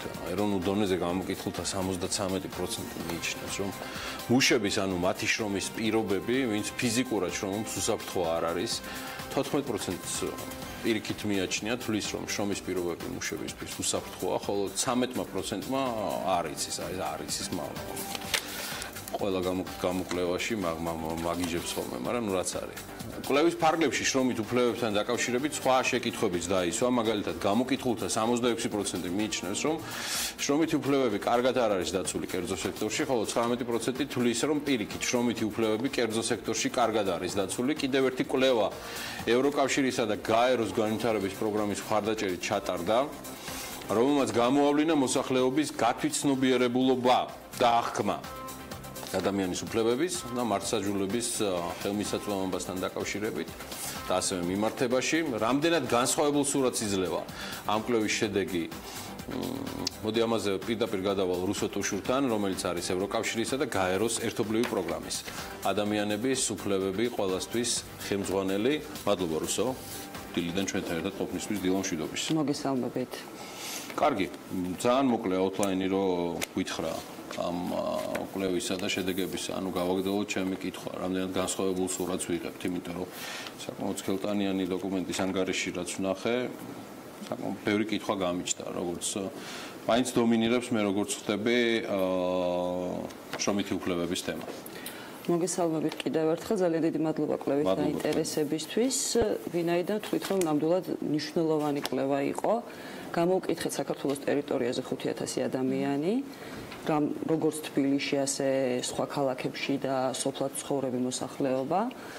და მოგცა ძალიან საინტერესო სურათი, რას ფიქრობს საქართველოს მოსახლეობა, რა განწყობა აქვს რისი ჯერა ან რისი არ ჯერა ადამიანის უფლებების და მართლმსაჯულების ინსტიტუტებთან დაკავშირებით. ადამიანის უფლებების კომპონენტში ჩვენ რამდენიმე კატეგორიად დაყოფილი კითხვა გქონდა და საკმაოდ ყოვლისმომცველია ეს კვლევა, ვინაიდან თითოეული ინტერვიუ დაახლოებით 1 საათი გრძელდებოდა თითოეულ ინტერვიუერთან. კი ბატონო, ამის ზემოთ იყო ფოკუსური ჯგუფები, ჩარმოღებული ინტერვიუები, რაოდენობრივი და თვისებრივი კვლევის შედეგებია წარმოდგენილი ამ ანგარიში. და ვეკითხებოდით ადამიანებს, რა იციან ზოგადად ადამიანის უფლებების შესახებ, აქვთ თუ არა ხელმისაწვდომი ადამიანის უფლებების შესახებ ინფორმაცია, რომელი უფლება ირღვევა მათი აზრით ყველაზე მეტად და ასევე რომელია თქვათ ყველაზე უფრო მოწყვლადი ჯგუფი, ვისი უფლებაც შესაძლებელია რომ ყველაზე ხშირად დაირღვეს. რა თქმა უნდა, იქ იყო კითხვები, რომელი სახელმწიფო უწყებებია უფრო მეტად მნიშვნელოვანი, ვინ იცავს ყველაზე უკეთ, ვის მიმართ აქვთობა, როგორც აღმასრულებელი, ისე სასამართლო ხელისუფლებასთან მიმართ კითხვები იყო და ამის ზემოთ იყო კითხვები თქვათ სხვადასხვა დავის მოგორების ალტერნატიული მექანიზმების შესახებ. პირველი რაც არის, ალბათ ზოგადი შედეგი იყო ის, რომ მოსახლეობა თვლის, რომ ადამიანის უფლებების დაცვის მდგომარეობა მნიშვნელოვნად გაუმჯობესებულია 5 და 10 წლის წინადრე მდგომარეობასთან დაკავშირებით. თქვათ 10 წლის წინ თუ თვლიდა 32%, რომ ადამიანის უფლებების დაცული იყო ქვეყანაში, ამ ეტაპზე 64% თვლის, რომ ადამიანის უფლებები დაცულია. ტენდენციურად ასევე კვლევა შევადარეთ 2012 წელს იყო კვლევა ჩატარებული ზუსტად ამ საკითხზე, ყველა კითხვა არ იყო ანალოგიური, მაგრამ შესაძლებლობის ფარგლებში. ნახავთ, რომ ბევრი მიმართულებით მდგომარეობა, თქვათ, რწმენა გაუმჯობესებულია ადამიანის უფლებების დაცვასთან დაკავშირებით, მაგრამ არის მიმართულებები, სადაც მოსახლეობა უფრო მეტად პესიმისტურია და არ არის კმაყოფილი იმ პროგრესით, რაც თქვათ სახელმწიფოს აქვს უკანასკნელი 5 წლის განმავლობაში 2012 წლიდან. რომელია ეს მიმართულებები? სასამართლოს გამოყოფდი ალბათ ყველაზე უფრო მეტად სასამართლოს მიმართ არის მოსახლეობა კრიტიკული, მიუხედავად იმისა, რომ 2012 წელს 18% ამბობდა, რომ მათი უფლება დაირღვა და დღეს ამბობს 9%, რომ მათი უფლება დაარღვია სასამართლომ. ამის მიუხედავად საშუალო მოლოდინმა განსაზღვრა სწორედ ეს მაჩვენებელი? ალბათ ჩვენ ამ შემთხვევაში შეგვიძლია მხოლოდ ჰიპოთეზა გქონდეს, რადგან ეს არ გავაანალიზეთ, რა თქმა უნდა, შიდა მოხმარების, მაგრამ სწორი და ნამდვილი გამოწვევი მიზეზის თქმა ძალიან რთულია. მოსახლეობის განწყობა აი საშუალო შეფასებისას უფრო დაბალია, ვიდრე 2012 წელს იყო. თუმცა დარღვევის ფაქტები, იმის რწმენა, რომ სახელმწიფოს დავალებას ასრულებს სასამართლო, ბევრად უფრო ნაკლები, ანუ გარკვეულ კომპონენტებში. ის ამბავია ალბათ, იმიტომ რომ იმდენი საქმე დაგროვდა, რომ 3-4 წელი უწევთ ლოდინი, სანამ განეხილავენ ამის შესახებ სტატია გვექნება Forbes-ში, სადაც პუნქტობრივად აბსოლუტურად ყველა ამ პრობლემას გაანალიზებს, ანუ შეიძლება პროცედურულ დარღვევებზე არ იყოს საქმე, მაგრამ ესეთ გამოთქმა ხო არსებობს დაგვიანებული მართლმსაჯულება არ არის. ალბათ ეს განცდა აქვს ჩემი ვარაუდი. ესეც არის, კი, აღნიშნული. კი. ნახავთ, რომ ნამდვილად ეს არის, თუმცა ახლა რომ შრომის უფლებებთან რო დავბრუნდეთ, როდესაც თქვათ ეკითხებით მოსახლეობას, ყველაზე ხშირად რა უფლება გახსენდებათ, სიცოცხლის უფლება ალბათ პირველია, ვისაც ყველა ამბობს და შრომის უფლება ჩამონათვალში მეხუთეა ზოგადად უფლებრივ ნაწილთან დაკავშირებით. მაგრამ როდესაც კითხულობთ, თქვათ, ვისი უფლებები ირღვევა ყველაზე ხშირად, ან რომელი უფლება ირღვევა ყველაზე ხშირად, პირველი ჩდება შრომის უფლება და მოსახლეობის ყველაზე დიდ პროცენტს დაახლოებით 27%-ს უნდა რომ მიიღოს ინფორმაცია შრომით უფლებასთან დაკავშირებით. იქიდან გამომდინარე, თქვენ თქვით, რომ ინტერვიუები იყო 1 საათიანი და სწორედ ასეთი სიღრმისეული გამოკითხვა იყო. აქედან გამომდინარე, თავისუფლებას ვაძლევ, რომ დაგისვათ კითხვა, საკანონმდებლო ცვლილებებით არის განპირობებული, თქვათ, გარკვეულწილად ამ საკითხით დაინტერესება იმ ტრაგიკული შემთხვევების ბოლო დროს მედიაში ხშირი გაშვებით თუ ანუ რა ახდენს ამ თემის გამოკითხულებს შორის პოპულარიზებას. თუ პირადად საკუთარ თავზე აქვთ უფრო მეტად მიღებული ეს დარღვევების გამოცდილება. რაოდენობრივი კვლევისას ამის დადგენა, რატო ამბობს მოსახლეობა, ამ თემაზე ყურადღებას რატო ამახვილებს შედარებით რთულია, თუმცა როდესაც ფოკუს ჯგუფებში და ჩარმოღებულ ინტერვიუებში ვის შედეგების ანალიზს ვაკეთებდით, იქ აკეთებდნენ რამდენიმე კონკრეტულ მიმართულებაზე აქცენტს. ერთი იყო ასაკობრივი ცენზი. მეორე იყო შრომის უსაფრთხოება დასაქმების ადგილზე და ასევე სტაბილურობის და ვთქვათ შრომითი ხელშეკრულებისას დისკრიმინაციასთან დაკავშირებული საკითხები. კი ბატონო. ანუ მოსახლეობა ამას უყურებს ძალიან წუხს ამ საკითხებზე და რომ ნახოთ შემდგომ მომდევნო კითხვა ყველაზე მეტად მოწყვლადი ჯგუფები ვინ არიან, ვისი უფლებები ირღვევა.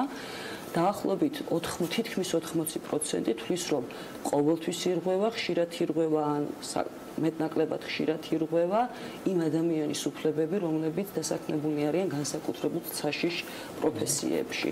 ანუ ამ შემთხვევაში მოსახლეობისთვისაც, ისე როგორც თვისობრივი, ისე რაოდენობრივი კვლევისას ეს პრობლემა გამოიკვეთა და ალბათ და მით უმეტეს, როდესაც ვამბობთ, რომ მოსახლეობა არის მოითხოვს ინფორმაციას ამ საკითხთან დაკავშირებით.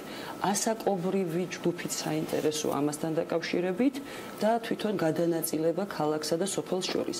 შრომის უფლებაზე თბილისში უფრო მეტად წუხან, ვიდრე ვთქვათ თბილისის მიღმა რაიონებში. და ახალგაზრდები ვთქვათ აი 24 წლამდე უფრო ნაკლებად წუხა დასაქმების პრობლემაზე, ვიდრე 24-დან დაახლოებით 54 წლამდე და 60 წლის შემდგომ ეს პრობლემა უფრო მეტად იკვლევს. ანუ ყველაზე მეტად შრომისუნარიანი და შრომით ბაზარში ჩართული მოსახლეობისთვის, რა თქმა უნდა, ძალიან სერიოზული. შრომის უფლება მაინც გამიკვირდა. არ დავმალა. იცით, ძალიან ხუთეულში ყოფნა მისი გამიკვირდა. ანუ მესმის რომ აქ რეგიონებში გამოკითხულმა 13%-იანმა თემა უფრო თქვათ მოახვედრა ის ხუთეულში, იმიტომ რომ თბილისში 7% ფიქსირდება კვლევის მიხედვით, ვისაც მიაჩნია კვლავ თემად საკუთრების უფლების დაცვა, თუმცა მაინც მოხდა და ახლა ეს რომ ეს არის ეს ანგარიში, რომელიც რუსო მოგვიტანა ჩვენ და გვიტოვებს და ამას უფრო დეტალებში გავეცნობით, იცით რითი არის კიდე ეს ანგარიშის გამორჩეული, რომ არის quoting-ი გაკეთებული ინტერვიუერების ცხადია მათი იდენტიფიცირების დაცვით, ანუ ეს სრულიად კონფიდენციალურია გამოკითხულები, მაგრამ კერძო ბიზნესი იქნება, კონკრეტული სფეროს წარმომადგენელი იქნება, ცხადია მათზე დაყრდნობით ხდება და მათი ამონარიდები არის მათი ინტერვიუებიდან გაკეთებული. კერძო საკუთრებაზე შეგიძლია ამით რა?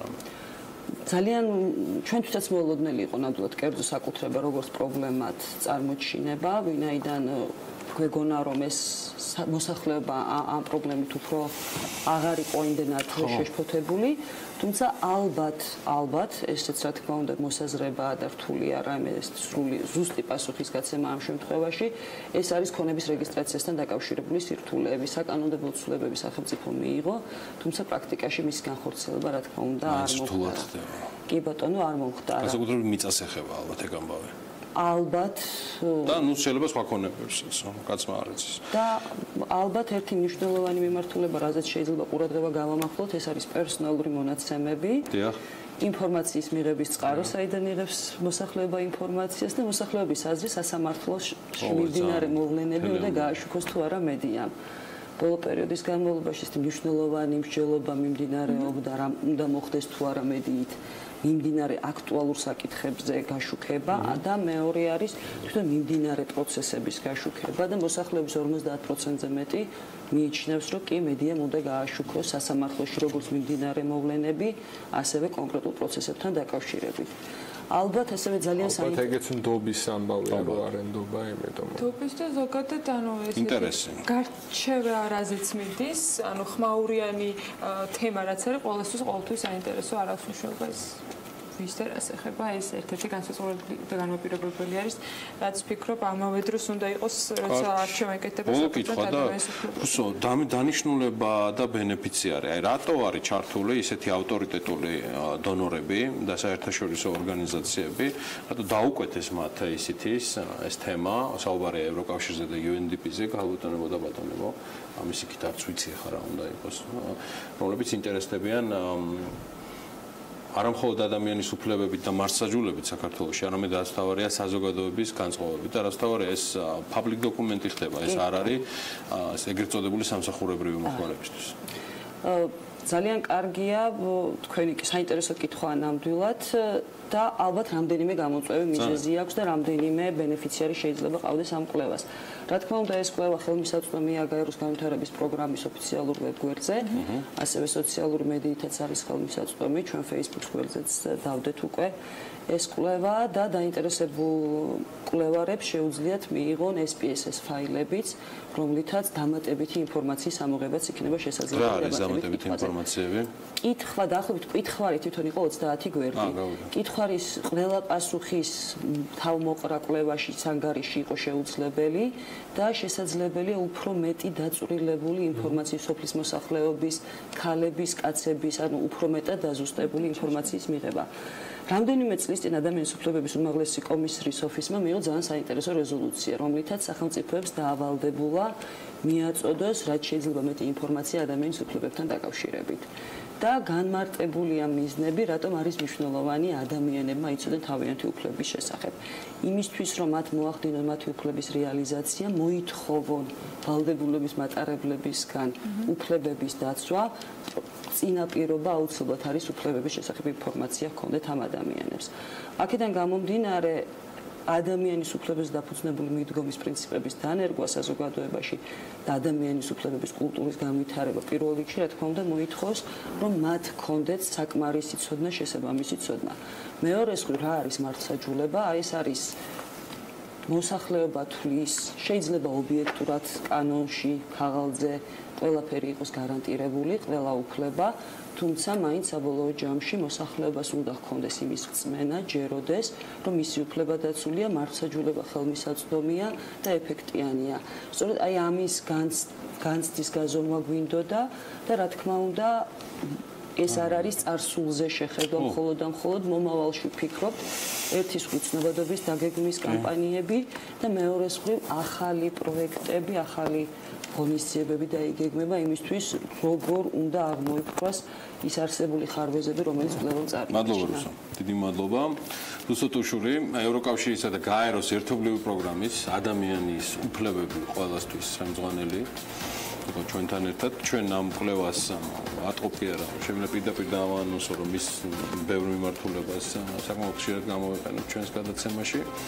და მადლობა ესეთი კვლევის მომზადებისთვის განსაკუთრებით ასევე დონორებს და ACT-ს, დონორებზე არის საუბარი UNDP-ზე და ევროკავშირზე და ACT ყოველთვის ცნობილი კომპანია კვლევების საქართველოში. კარგი, გავიდეთ ჩვენ ახლა მოკლე რეკლამაზე და სულ მალე დაგიბრუნდებით ჩვენი სხვა თემებით.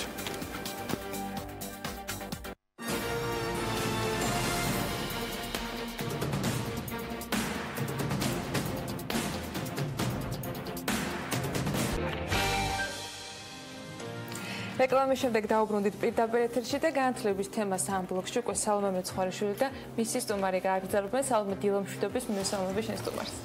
დილა მშვიდობის, ანა, დღევანდელ ეთერში ნიუტონის რობოტიკის სკოლის დამფუძნებელს ილია უმუდუმოვს ვუმასპინძლებ იმისთვის, რომ რაიმე ახალი შევქმნათ ხოლ, კარგად უნდა ვიცოდეთ რა ხდება მსოფლიოში დღეს.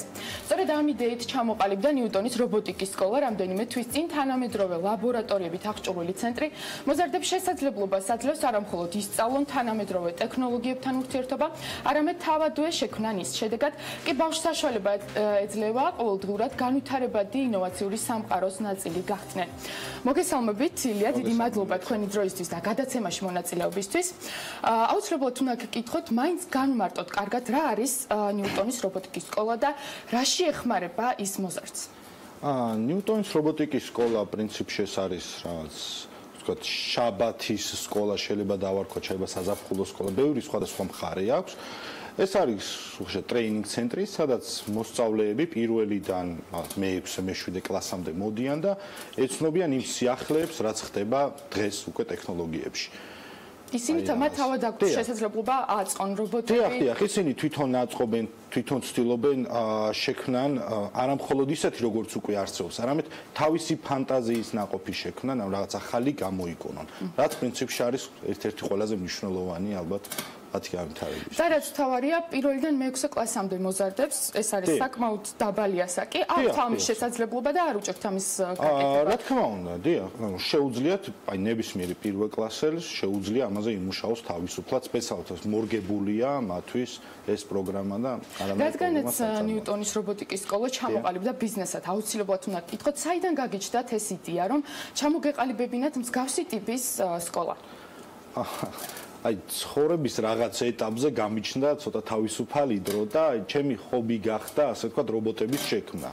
ну ისეთი გაგებთ არა როგორც ალბათ ხა ჩვენ წარმოიდგინეს, მაგრამ აი რაღაცა პატარ-პატარა უცნაურ მოწყობილობებს ვქმნიდი და მე დავინახე რომ საქართველოს ბაზარზე მოთხოვნა საკმაოდ დიდია ამ ყველაფრის, თუმცა მიწოდებას ცოტა უჭირდა და აი მეც ჩავერთვი ამ ბრძოლაში, გადავწყვიტე რომ დღეს როგორი სიტუაცია ამას შემდეგ რაც თქვენი რობოტიკის სკოლაც გამოჩნდა, აკმაყოფილებთ თუ არა მოთხოვნას?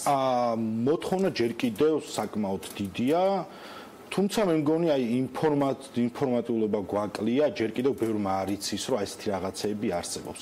რა თქმა უნდა, ჩემს მერე კიდევ რამდენიმე სკოლა გაიხსნა და ну აი ნელ-ნელა ბალანსს ვაღწევთ ისე. აი ესეც აუცილებლად უნდა მეკითხა, იმიტომ რომ მშობლები არიან შეჩეული, შეიძლება შეიყვანონ ბავშვი ფეხბურთზე, ცეკვაზე, ინგლისურზე, მაგრამ ალბათ ცოტას თუ გაახსენდება რომ შეიძლება არსებობდეს მსგავსი ტიპის ინოვაციური სკოლა. ამ მიმართულებით თუ გაგიჭირდათ თქვენ ბაზარზე თავის დამკვიდრება? იცით, თავის დამკვიდრება არ გაგვიჭირდა, იმიტომ რომ მოთხოვნა მაინც იყო. თუმცა რაც თქვენ აღწერთ, ეგ პრობლემა არსებობს და ძალიან ბევრ მშობელს აზრათაც არ მოსვლია, რომ აი რაღაც ფეხბურთთან, ცურვასთან და ჭადრაკთან ერთად შეუძლია რობოტიკაზე ატაროს. და აი მაგას ნელ-ნელა თქვენი დახმარებით იმედია დავძლევთ. აი ცნობიერების ამაღლების მიმართულებით როგორ მუშაობთ, თქვა, გაქვთ თუ არა კონკრეტული სტრატეგია? აი რაღაც ეს სტრატეგია ცოტა ხმამაღალი სიტყვაა, მაგრამ აი პატარ-პატარა ნაბიჯებით მუშაობთ, ვცდილობთ რაც შეიძლება გავავრცელოთ ჩვენ შესახებ ინფორმაცია. რადგანაც თქვენი სკოლა რამდენიმე თვე რაც შეიქმნა, ეს არის გარკვეულწილად სტარტაპი, ამიტომ აუცილებლად უნდა გკითხოთ იმის შესახებაც, რა პრობლემები შეგექმნათ აი ამ პერიოდის განმავლობაში. მე მაგალითად ხშირად მსმენია დამწყები კომპანიებისგან, რომ მათ აქვთ ფინანსებზე ხელმისაწვდომობის პრობლემა. ამ შემთხვევაში თქვენთან რა ძირითადი პრობლემებია? აი ცოტა რთული კითხვა არის, იმიტომ რომ რაღაც ისეთ აი რამე ისეთ პრობლემას არ წავაწყდი ნამდვილად, რომ ვთქვა, რომ აი ესეთი პრობლემა მქონდა, იმიტომ რომ ფინანსებით საკმაოდ მცირე ბიუჯეტით დავიწყეთ. აი დაახლოებით შრომა უნდა ჩადობერო. თანხა დაახლოებით აი რაღაც 10-დან 15,000 ლარამდე იყო თავიდან ჩადებული ამ საქმეში და ანუ კოლოსალური თანხები არა, რა თქმა უნდა, არა. კი ბატონო, იცით რა მაინტერესებს კიდევ თქვენთვის რა არის დღეს განათლების მთავარი პრობლემა საქართველოში, როგორ ფიქრობთ? ეს თელი დღე განათლებაზე ვსაუბრობ საქმიან დილაში და აქედან გამომდინარე საინტერესო იყო თქვენი აზრით საკითხთან. არ ვიცი, პრობლემები ალბათ ბევრია, მაგრამ აი მიჭირს, ძალიან მიჭირს მაგის თქმა. ხო, აი რაღაცა ისე ვთქვა, რომ იმიტომ რომ პრობლემებს აი რო დავждეთ და ვიფიქროთ ალბათ, ბევრის მოფიქრება შეიძლება, თუმცა დაუძლეველი და ისეთი პრობლემა არც ერთი არ არის, რომელსაც ნელ-ნელა არ ვცდილობთ გადავლახოთ, ალბათ. ზოგადად აი ქვეყნის მასშტაბით საინტერესო ასევე როგორ შეიძლება რობოტიკის სკოლაში შემოხვედრა და ამით დასრულებისკენ წავიყვანოთ ჩვენი საუბარი. პრინციპში ჩვენს Facebook გვერდზე შეგიძლიათ რაღაც რეგისტრაცია გაიაროთ და დაგვიკავშირდეთ ტელეფონის მეშვეობით, ნიუტონის სკოლაშიც ასევე შეგიძლიათ დარეგისტრირდეთ და დარეგისტრება შეიძლება. ძალიან დიდი მადლობა. ნიუტონის რობოტიკის სკოლის ხელმძღვანელი ილია უმუდუმოვი იყო ჩვენი სტუმარი. დიდი მადლობა მას კიდევ ერთხელ. მადლობა სალომე მეცხვარიშვილს. არ ვიცი რობოტიკის სკოლის კურსის დამთავრებულები შეძლებენ თუ არა ისეთი მატარებლები ააგონ, როგორც ჩვენ დღის ვიდეოს ამ შემთხვევაში მთავარ ეპიცენტრშია ჩინეთში, შანდუნის პროვინციაში ყველაზე სწრაფი დაკიდებული მატარებელი, რომელიც ჩინურმა კომპანიამ CRRC Quanto Saifangma შექმნა, სატესტო რეჟიმით უკვე გაეშვა და ინფორმაციას ამის შესახებ China Plus-ი ავრცელებს. ინჟინერები აღნიშნავენ, რომ მიუხედავად იმისა, რომ ზეციური მატარებელი, როგორც მას უწოდეს, სატესტო რეჟიმში ეს უკვე რეკორდებს ამყარებს და მათივე განმარტებით ეს პროექტი დაბალ ბიუჯეტიან სატრანსპორტო სისტემად ითვლება და როგორც ვარაუდობენ, განსაკუთრებით პოპულარული იქნება მთიან რეგიონებში. China Plus-ის ცნობით კი მატარებელი მიწიდან 5-10 მეტრის სიმაღლეზე მოძრაობს და 500-მდე მგზავრის გადაადგილებას უზრუნველყოფს. მატარებლის მაქსიმალური სიჩქარე კი საათში 70 კილომეტრია. ისიც აღსანიშნავია, რომ დაკიდებული მატარებელი ჯერ კიდევ მე-20 საუკუნის დასაწყისში 1901 წელს გერმანიის ქალაქ ვუპერტალში შექმნეს და ექსპლუატაციაში მაშინ ჩაუშვეს. დღემდე ფუნქციონირებს ხოთაშორის ეს მატარებელი. ჩინეთი, იაპონიისა და გერმანიის შემდეგ მესამე ქვეყანა იქნება, სადაც მომხმარებელი ასეთი ტექნოლოგიით ისარგებლებს. საქართველოს მე რამდენი ქვეყანა შეიძლება გახდეს იმისთვის, რომ მსგავსი მატარებლების გამოგონება, გამოშვება ან სულაც განახლება მოახერხოთ.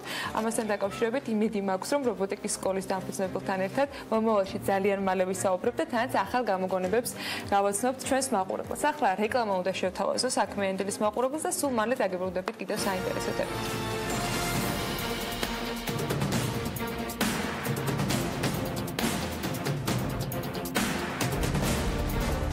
გადაცემის სპონსორია მრავალფუნქციური პროექტი Axis Towers-ი, თანამედროვეობის ახალი სტანდარტი. Axis Towers. გადაცემის გენერალური სპონსორია სამშენებლო მასალების კომპანია Nova. წარმოება, იმპორტი, ექსპორტი. Nova.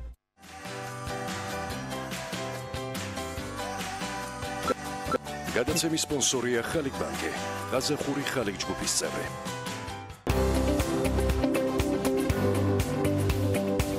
გადაცემის სპონსორია Golf Card-ი, კორპორატიული ბარათი.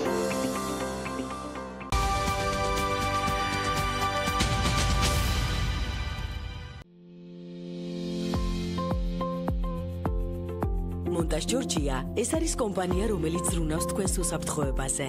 მონტაჟ ჯორჯია ცენტრალური მართვის სისტემები. მონტაჟ ჯორჯია ჩვენ მართავთ ენერგიას. უპრეცედენტო შემოთავაზება ჯაბა კრედიტისგან. სესხი ავტომობილის უზრუნველყოფით ლარში მხოლოდ 2%-ად, სწრაფად და მარტივად. შემოსავლების დადასტურების გარეშე. უმაღლესი შეფასება, არავითარი ფარული ხარჯები, დაბალი და კლებადი პროცენტი. დაპორტირდი ჯაბაში. უმაღლესი ხარისხის მომსახურება. გათავისუფლდი ზედმეტი გადასახადებისგან. წავედი ჯაბაში. ყურადღება, სინოპტიკოსების ცნობით მოსალოდნელია ძალიან ცხელი ზაფხული. მიიღეთ არაიში ტექნიკაზე ზუსტად იმდენივე ფასდაკლება, რამდენი გრადუსიცაა ჰაერის ტემპერატურა. მხოლოდ არაიში დაუვიწყარი ზაფხული გელოდებათ. Right tomorrow.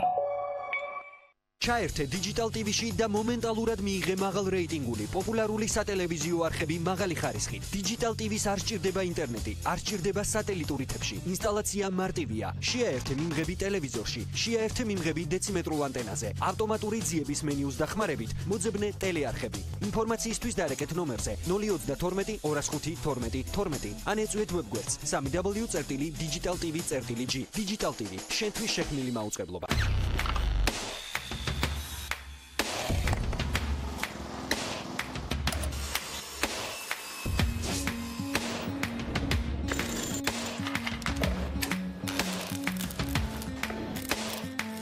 პროფესიონალი სამუშაო ხელსაწყოები. ინკკო, შექმენი სამყარო შენივე ხელით.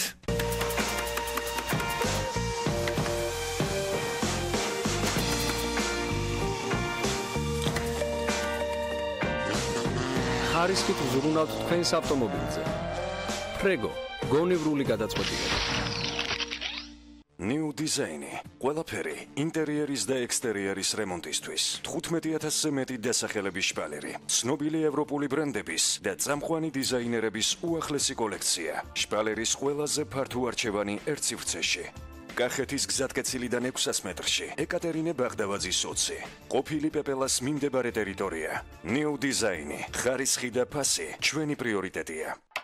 ტურისტული კომპანია ვანდერლენდი დაუვიწყარი ზაფხულის გატარებას გთავაზობთ. ტურები საქართველოში, პოლონეთიდან და ბეირუთიდან. ასევე გამავალი ტურები ევროპაში. მოინახულეთ და დატკბით დაუვიწყარი საფრანგეთით. სპეციალურად ბავშვებისთვის ტური პარიზის დისნეილენდში, ვენეცია, რომი, პალმა დე მალიორკა. ამ დაუვიწყარ ადგილებს მხოლოდ ერთი სატელეფონო ზარი გაშორებთ. კომპანია ვანდერლენდი. 10 წელი დასვენების ხარისხის სადარაჯოზე. მისამართი: ბათუმი, გამსახურდიას ქუჩა ნომერი 36. ტელეფონი 0422 27 66 66.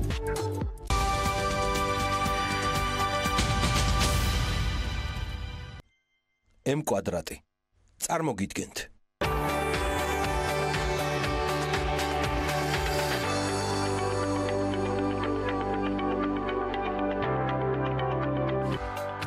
Life and Style საქართველოს საერთაშორისო პრინტ ფესტივალს უმასპინძლებს.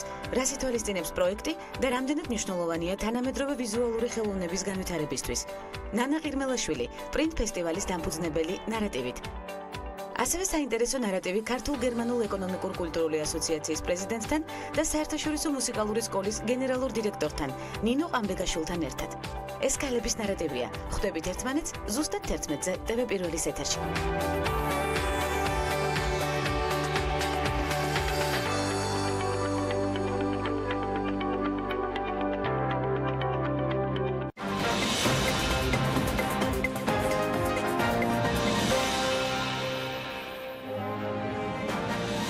თუ არა ხელს სახელმწიფო პროგრამებს უცხოელებზე მიწის მიყიდვის რეგულაციები. ბიზნეს ომბუდსმენის აპარატი პარლამენტს სასოფლო-სამეურნეო დანიშნულების მიწის უცხოელებზე გასხვისების კანონთან დაკავშირებით წერილობით მიმართავს. რა შენიშვნები აქვს მას კანონპროექტის ავტორებთან? დეტალები საქმის კურსში. ახალი კომპანია ქართულ ბაზარზე, რომელიც ქართველი მძღოლების გადამზადებას გეგმავს. საერთაშორისო კომპანიის რეკომენდაციები და შენიშვნები საქმის კურსის პირდაპირ ეთერში. იყავით მთავარი ეკონომიკური და ბიზნეს მოვლენების საქმის კურსში. ხვდებით ზუსტად 3-ზე TV პირველზე.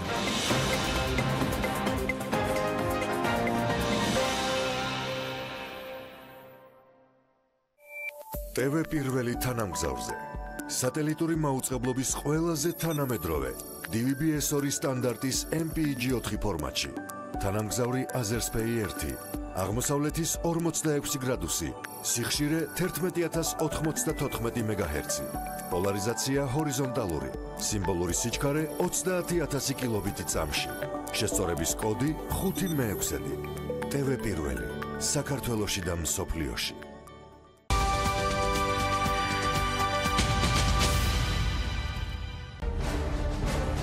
გადაცემის სპონსორია მრავალფუნქციური პროექტი Axis Towers-ი, თანამედროვეობის ახალი სტანდარტი. Axis Towers. გადაცემის გენერალური სპონსორია სამშენებლო მასალების კომპანია Nova. წარმოება, იმპორტი, ექსპორტი. Nova.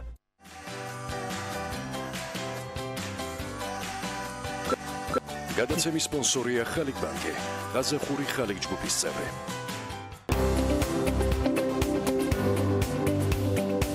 გადაცემის სპონსორია Golf-Card, კორპორატიული ბარათი.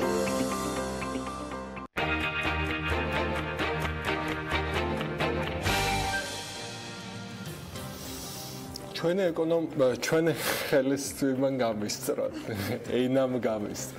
ჩვენ ხელისუფლების სწორი ეკონომიკური პოლიტიკის შედეგად რეგიონში ყველაზე მაღალი ეკონომიკური ზრდა გვაქვს. ბიუჯეტის შემოსულობების შესრულებაში არანაირი შეფერხება არ არსებობს, 6 თვის გეგმის შესრულება კი 104%-ზე მეტი იქნება. ამ ორი ფრაზის ავტორი გიორგი კაკაურიძეა. ამბობს თუ არა ფინანსთა მინისტრის მოადგილე სიმართლეს, ფაქტმეტრმა გადაამოწმა, შედეგებს და მეთოდოლოგიას, სიმართლესთან თავსებადობას ამ ფრაზების ზაზა აბაშიძის და მისი სტუმრების საშუალებით გავიცნობთ. ესე იგი საქმიანი დილის თანაწამყვანი ზაზა აბაშიძე უკვე თქვენთვის კარგად ცნობილი, ლევან თეოდორაძე ფაქტ-ჩეკის ანალიტიკოსი და ეკონომისტი ირაკლი ყიფიანი, პრინციპში თქვენს თანაწამყვანის როლში შეგიძლიათ გაგიყვანოთ, ისეთ ხშირი სტუმარი ხართ, თუმცა ამ ბოლო დროს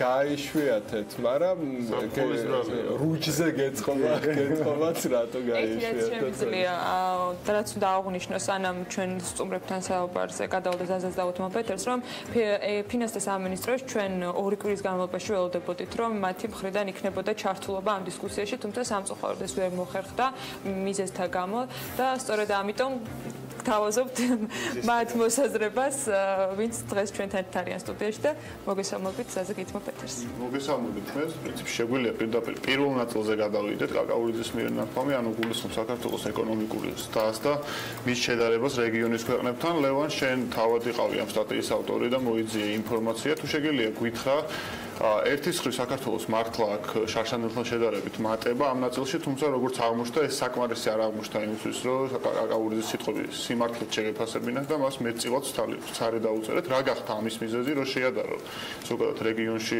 სხვადასხვა ქვეყნების მაჩვენებელს, ჩვენი ქვეყნის მაჩვენებელი და ასევე ეს რეგიონი რას ნიშნავს, ვინაიდან მას როგორც აღმოჩნდა სამი დეფინიცია აქვს და არც ერთში არ გამართლა ფინანსთა მინისტრის მოადგილე და გისმენ. დიახან კიდევ ერთხელ ესე იგი საქსტატის ინფორმაციით 2017 წლის პირველ კვარტალში საქართველოს ეკონომიკური ზრდის მაჩვენებელს შეადგინა 5.1%. გიორგი კაკაურიძე აღსანიშნავია, რომ სწორედ ამ მაჩვენებელს ესაუბრებს თავის განცხადებაში და ამბობს, რომ რეგიონში ამ მაჩვენებლით საქართველოს ყველა სხვა ქვეყანას უსწრებს. აქ დაუწყებია დიახ, მნიშვნელოვანია რას გულისხმობთ რეგიონში. სავარაუდოდ გიორგი კაკაურიძე გულისხმობს ჩვენს სამეზობლოს, ვინაიდან ანუ ამ ჩამონათვალში ცოტა ქვეყანა შედის და შესაბამისად მათი ეკონომიკური ზრდის მაჩვენებლებზე უფრო მაღალი ზრდა შეიძლებოდა რომ დაფიქსირებოდა იქიდან გამომდინარე რომ ამ ქვეყნებს ბოლო დროინდელი ვითარებიდან გამომდინარე აქვთ საკმაოდ ნეგატიური ეკონომიკური და პოლიტიკური მდგომარეობა, რის გამოც ეს თქვათ არის გამოწვეული მათი ეკონომიკური ზრდის ბოლოდროინდელი მაჩვენებლები. ამ სამეზობლოში აღსანიშნავია, რომ შედის სომხეთი, აზერბაიჯანი, აგრეთვე რუსეთი და თურქეთი.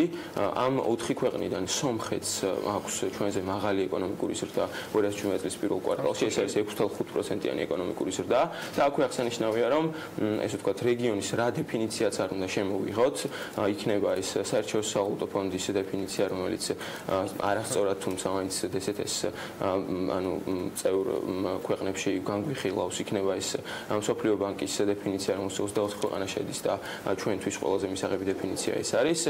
სომხეთი აუცილებლად ესე ვთქვათ ჩვენთან ერთად იქნება და ანუ ამ დროინდელი მონაცემებით სომხეთს აქვს ჩვენზე მაღალი ეკონომიკური ზრდის მაჩვენებელი. მოკლედ, მსოფლიო ბანკის ჩამონათვალში მე-7 ადგილი გვიკავია, ჩვენ სამეზობლოში მეორეზე ვართ 2017 წლის პირველი 5 თვის მონაცემებით, ანუ სომხეთი გვისრებს და მაინც არ გამოვდივართ პირველ ადგილზე და ასევე ვერც დსთ-ის ჩამონათვალში ვერ ვართ ლიდერები. აქ მნიშვნელოვანი იყო ასევე თქვენ მოკლედ განიხილეთ ჩვენი მეზობელი ქვეყნის ეკონომიკური ზრდის მიზეზები, ანუ პოლიტიკური მიზეზები, რის გამოც როგორც თავად აღნიშნეთ, იყო პრობლემები და ამ გამოიწვია მათი დაბალი ეკონომიკური მაჩვენებელი და ეს არანაირად არ ნიშნავს იმას, რომ როგორც სტატიიდან გამოვიტანე აზრი, რომ ჩვენ მაინც სწორი პოლიტიკა გქონდა, აი ამ ნაწილზეც მოკლედ რომ გამახვილოთ ყურადღება და მე დიახ, ანუ აი ესე ჩანს თითქოს პირდაპირ ამბობს გიორგი კაკაურიძე, რომ ეს მაჩვენებელი არის ანუ ყველაზე მაღალი მაჩვენებელი გვაქვს და ეს არის ჩვენი ხელისუფლების სწორი ეკონომიკური პოლიტიკის დამსახურება. ეს არ არის ეს ვთქვათ მართებული შეფასება, იქიდან გამომდინარე, რომ ბოლო წლებში, როგორც აღნიშნეთ, აქვს საკმაოდ დაძაბული ვითარება არის მაგალითად თურქეთში, პოლიტიკური კრიზისიდან გამომდინარე, გადატრიალების მცდელობიდან გამომდინარე, აგრეთვე ტერორისტული აქტებიდან გამომდინარე, თუმცა მიუხედავად ამისა, თურქეთი არის ჩვენ სამეზობლოში ერთ-ერთი ქვეყანა, რომელსაც მაგალითად 2016 წელს საქართველოს მაღალი ეკონომიკური ზრდის მაჩვენებელი დააფიქსირა 2.9%, მიუხედავად მის ქვეყანაში, ანუ ამ ქვეყანაში არსებული პოლიტიკური კრიზისისა, რაც შეეხება 2017 წლის პირველ კვარტალს, ჯერწლიური მონაცემები ბუნებრივად ცნობილი არ არის, აქ დაფიქსირებული აქვს თურქეთს 5%, მაგალითად, რაც საკმაოდ მნიშვნელოვანი შედეგი არის. რაც შეეხება რუსეთს და სომხეთს, ეს ორი ქვეყანა უბრალოდ სომხეთი არის პირდაპირ დამოკიდებული ბუნებრივია რუსეთზე თავისი პოლიტიკური ინტერესებიდან გამომდინარე, ნავთობის ფასის ვარდნამ და ესე ვთქვათ, უკრაინის კრიზისიდან გამომდინარე საერთაშორისო სანქციებმა გამოიწვია რუსეთის ეკონომიკური მდგომარეობის გაუარესება, რაც აისახა, ესე ვთქვათ, სომხეთის მდგომარეობაზეც და ანუ აზერბაიჯანის შემთხვევაში გქონდა გაზის ექსპორტიდან შემცირებული შემოსავალი და აგრეთვე ნავთობის დაცემული ფასი, რამაც ამ ქვეყნების მდგომარეობა გაუარესა. ჩვენი ხელისუფლების სწორი ეკონომიკური პოლიტიკა იყო ის ნაწილი, რაც ირაკლის შენგადაცემის დაწყებამდე გაამახვილა ყურადღება. ამ შემთხვევაში სწორედ ამ ნაწილზე მინდა მე ვკითხო, იყო თუ არა ჩვენი ხელისუფლების პოლიტიკა სწორი მართლაც და რა შეიძლება გაკეთებულიყო იმისთვის, რომ უფრო მაღალი ეკონომიკური ზრდა შეიგვეღო, თუ იყო რა თქმა უნდა ამის რესურსები და როგორ ხედავ შენ ზოგადად ამ პოლიტიკას და შენი შენიშვნები ან რეკომენდაციები რა იქნებოდა ამ მიმართ. ანუ ფაქტობრივად მთავარი გზავნილი იყო ზუსტად ეს, რომ ორი გზავნილი იყო, ერთი რომ ქონდა დაუშვათ ყველაზე მაღალი ეკონომიკური ზრდა და მეორე ეს ეკონომიკური ზრდა განპირობებული იყო სწორი ეკონომიკური პოლიტიკით და რეალურად აქ შეგვიძლია ვისაუბროთ რა ფაქტორებმა გამოიწვია 5%-იანი ეკონომიკური ზრდა, რომელიც შეიძლება დღეს საკმაოდ კარგი მაჩვენებელია წინა წელთან შედარებით, მაგრამ ის მაჩვენებელი არ არის, რაც სჭირდება ჩვენ ქვეყანას იმისთვის, რომ განვითარებულ ქვეყანათა რიგში დავდგეთ აი ამ ტემპით, ხო? ჩვენ შეგვიძლია შევხედოთ რამდენიმე სტატისტიკას, მაგალითად, რო დავიწყოთ საგარეო ვაჭრობის მიმართულებით ექსპორტის ნაწილში 2017 წელს ექსპორტის მაჩვენებელი გაზრდილია, მაგრამ ის კვლავ ჩამორჩება 2014 წლის მაჩვენებელს. ეს მაჩვენებელი 2017 წელს იყო 1.2 მილიარდი, 2014-ში იყო 1.4 მილიარდი, ანუ რაღაცა მნიშვნელოვანი გარღვევა ექსპორტის მიმართულებით ჩვენ არ გვაქვს. მე ახლა რატო ვამახვილებ ამაზე ყურადღებას, რამდენად ქვეყანაში რეალური სექტორი ასე ვთქვათ ვითარდება, ხო? თვითონ კომპონენტებში რაც ჩავსრულიყავთ საგარეო ვაჭრობის კომპონენტებში, მთავარი რამაც გამოიწვია ექსპორტის და ეს მოდიოდა ფეროშინადნობები, ღვინო და მინერალური სასმელების კომპონენტი და ამ ძირითადი ამ ნაწილში ზრდა ექსპორტის უკავშირდებოდა რუსეთის ბაზარს. ეხლა რო შევხედოთ რეალურად ფეროშინადნობების შემთხვევაში 2017 წლის იანვარი-ივნისის მაჩვენებლით ეს მაჩვენებელი იყო 153 მილიონი, საიდანაც ამის ნახევარი 70 მილიონი მოდის რუსეთის ბაზარზე. ანალოგიური შემთხვევა არის მინერალურ წყლებზე და სხვა კომპონენტებზე. ეს იმას ნიშნავს, რომ ჩვენი ეკონომიკაზე დაუშვა და მსგავსი ტიპის ფაქტორებმა და რუსეთის ბაზართან გაზრდილმა, ასე თქვა და სავაჭრო ურთიერთობამ გამოიწვია ის, რომ რაღაც პოზიტიური შედეგები ჩვენ ქვეყანაში არის. ანალოგიური შეგვიძლია ვთქვათ ფულადი გზავნილების შემთხვევაში, რომ შეადარო თვეთვეზე ბოლო 2 წლის მაჩვენებელს ამ მიმართულებისას უცხოური გზავნილები არის მნიშვნელოვნად გაზრდილი. მე მინდა უბრალოდ ვთქვა, რომ ეს ფაქტორები და კიდე შეიძლება სხვა ფაქტორები, რომელიც ჩამოთვალა, განპირობებული შეიძლება იყოს საგარეო ფაქტორებიდან და რეალური სექტორის განვითარება ქვეყნის ეკონომიკაში არ ხდება, რაც იწვევს მე შეიძლება ეკონომიკის უნდა იწვევდეს ეკონომიკის ზრდას.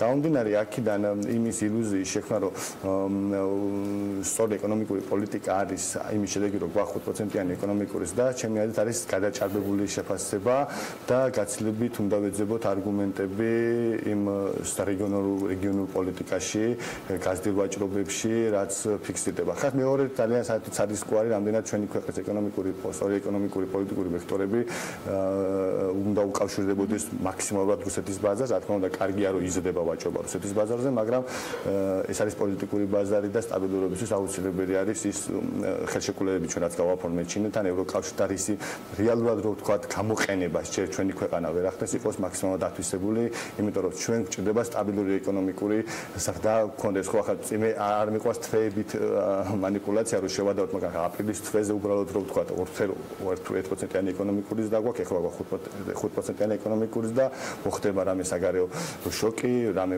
ფასი დაემართება ნავთობის პროდუქტის ფასი შემცირდება, გამცირდება, რუსეთს დაუწესებენ სანქციებს, ეს ყველაფერი აისახება ჩვენ ეკონომიკაზე, ამიტომ ჩვენ თუ გვინდა გქონდეს მართლა სწორი ეკონომიკური პოლიტიკა, მეტად უნდა ვიყოთ ორიენტირებული დასავლური ბაზრების ათვისებაზე და მესმის ეს სირთულე, მაგრამ ეგ არის ერთ-ერთი სწორი ვექტორი. გასული კვირის ბოლოს ზუსტად მოხსან შესაძლოა ამ კვირის დასაწყისში ფინანსთა მინისტრმა აღნიშნა, რომ ნავარაუდებზე მეტი იქნება ეკონომიკური ზრდის მაჩვენებელი 4%-ზე მეტზე გააკეთა. მან მთავარი ორიენტირი მიუხედავად იმისა, რომ ოფიციალური პროგნოზი არ იცვლება. ეს რას ნიშნავს, ანუ ვარაუდი იყო მცდარი თუ ანუ უკეთესი შედეგებია რეალურად, ვიდრე ეს იყო მათ შორის ხელისუფლების ეკონომიკური ზრდის პროგნოზი.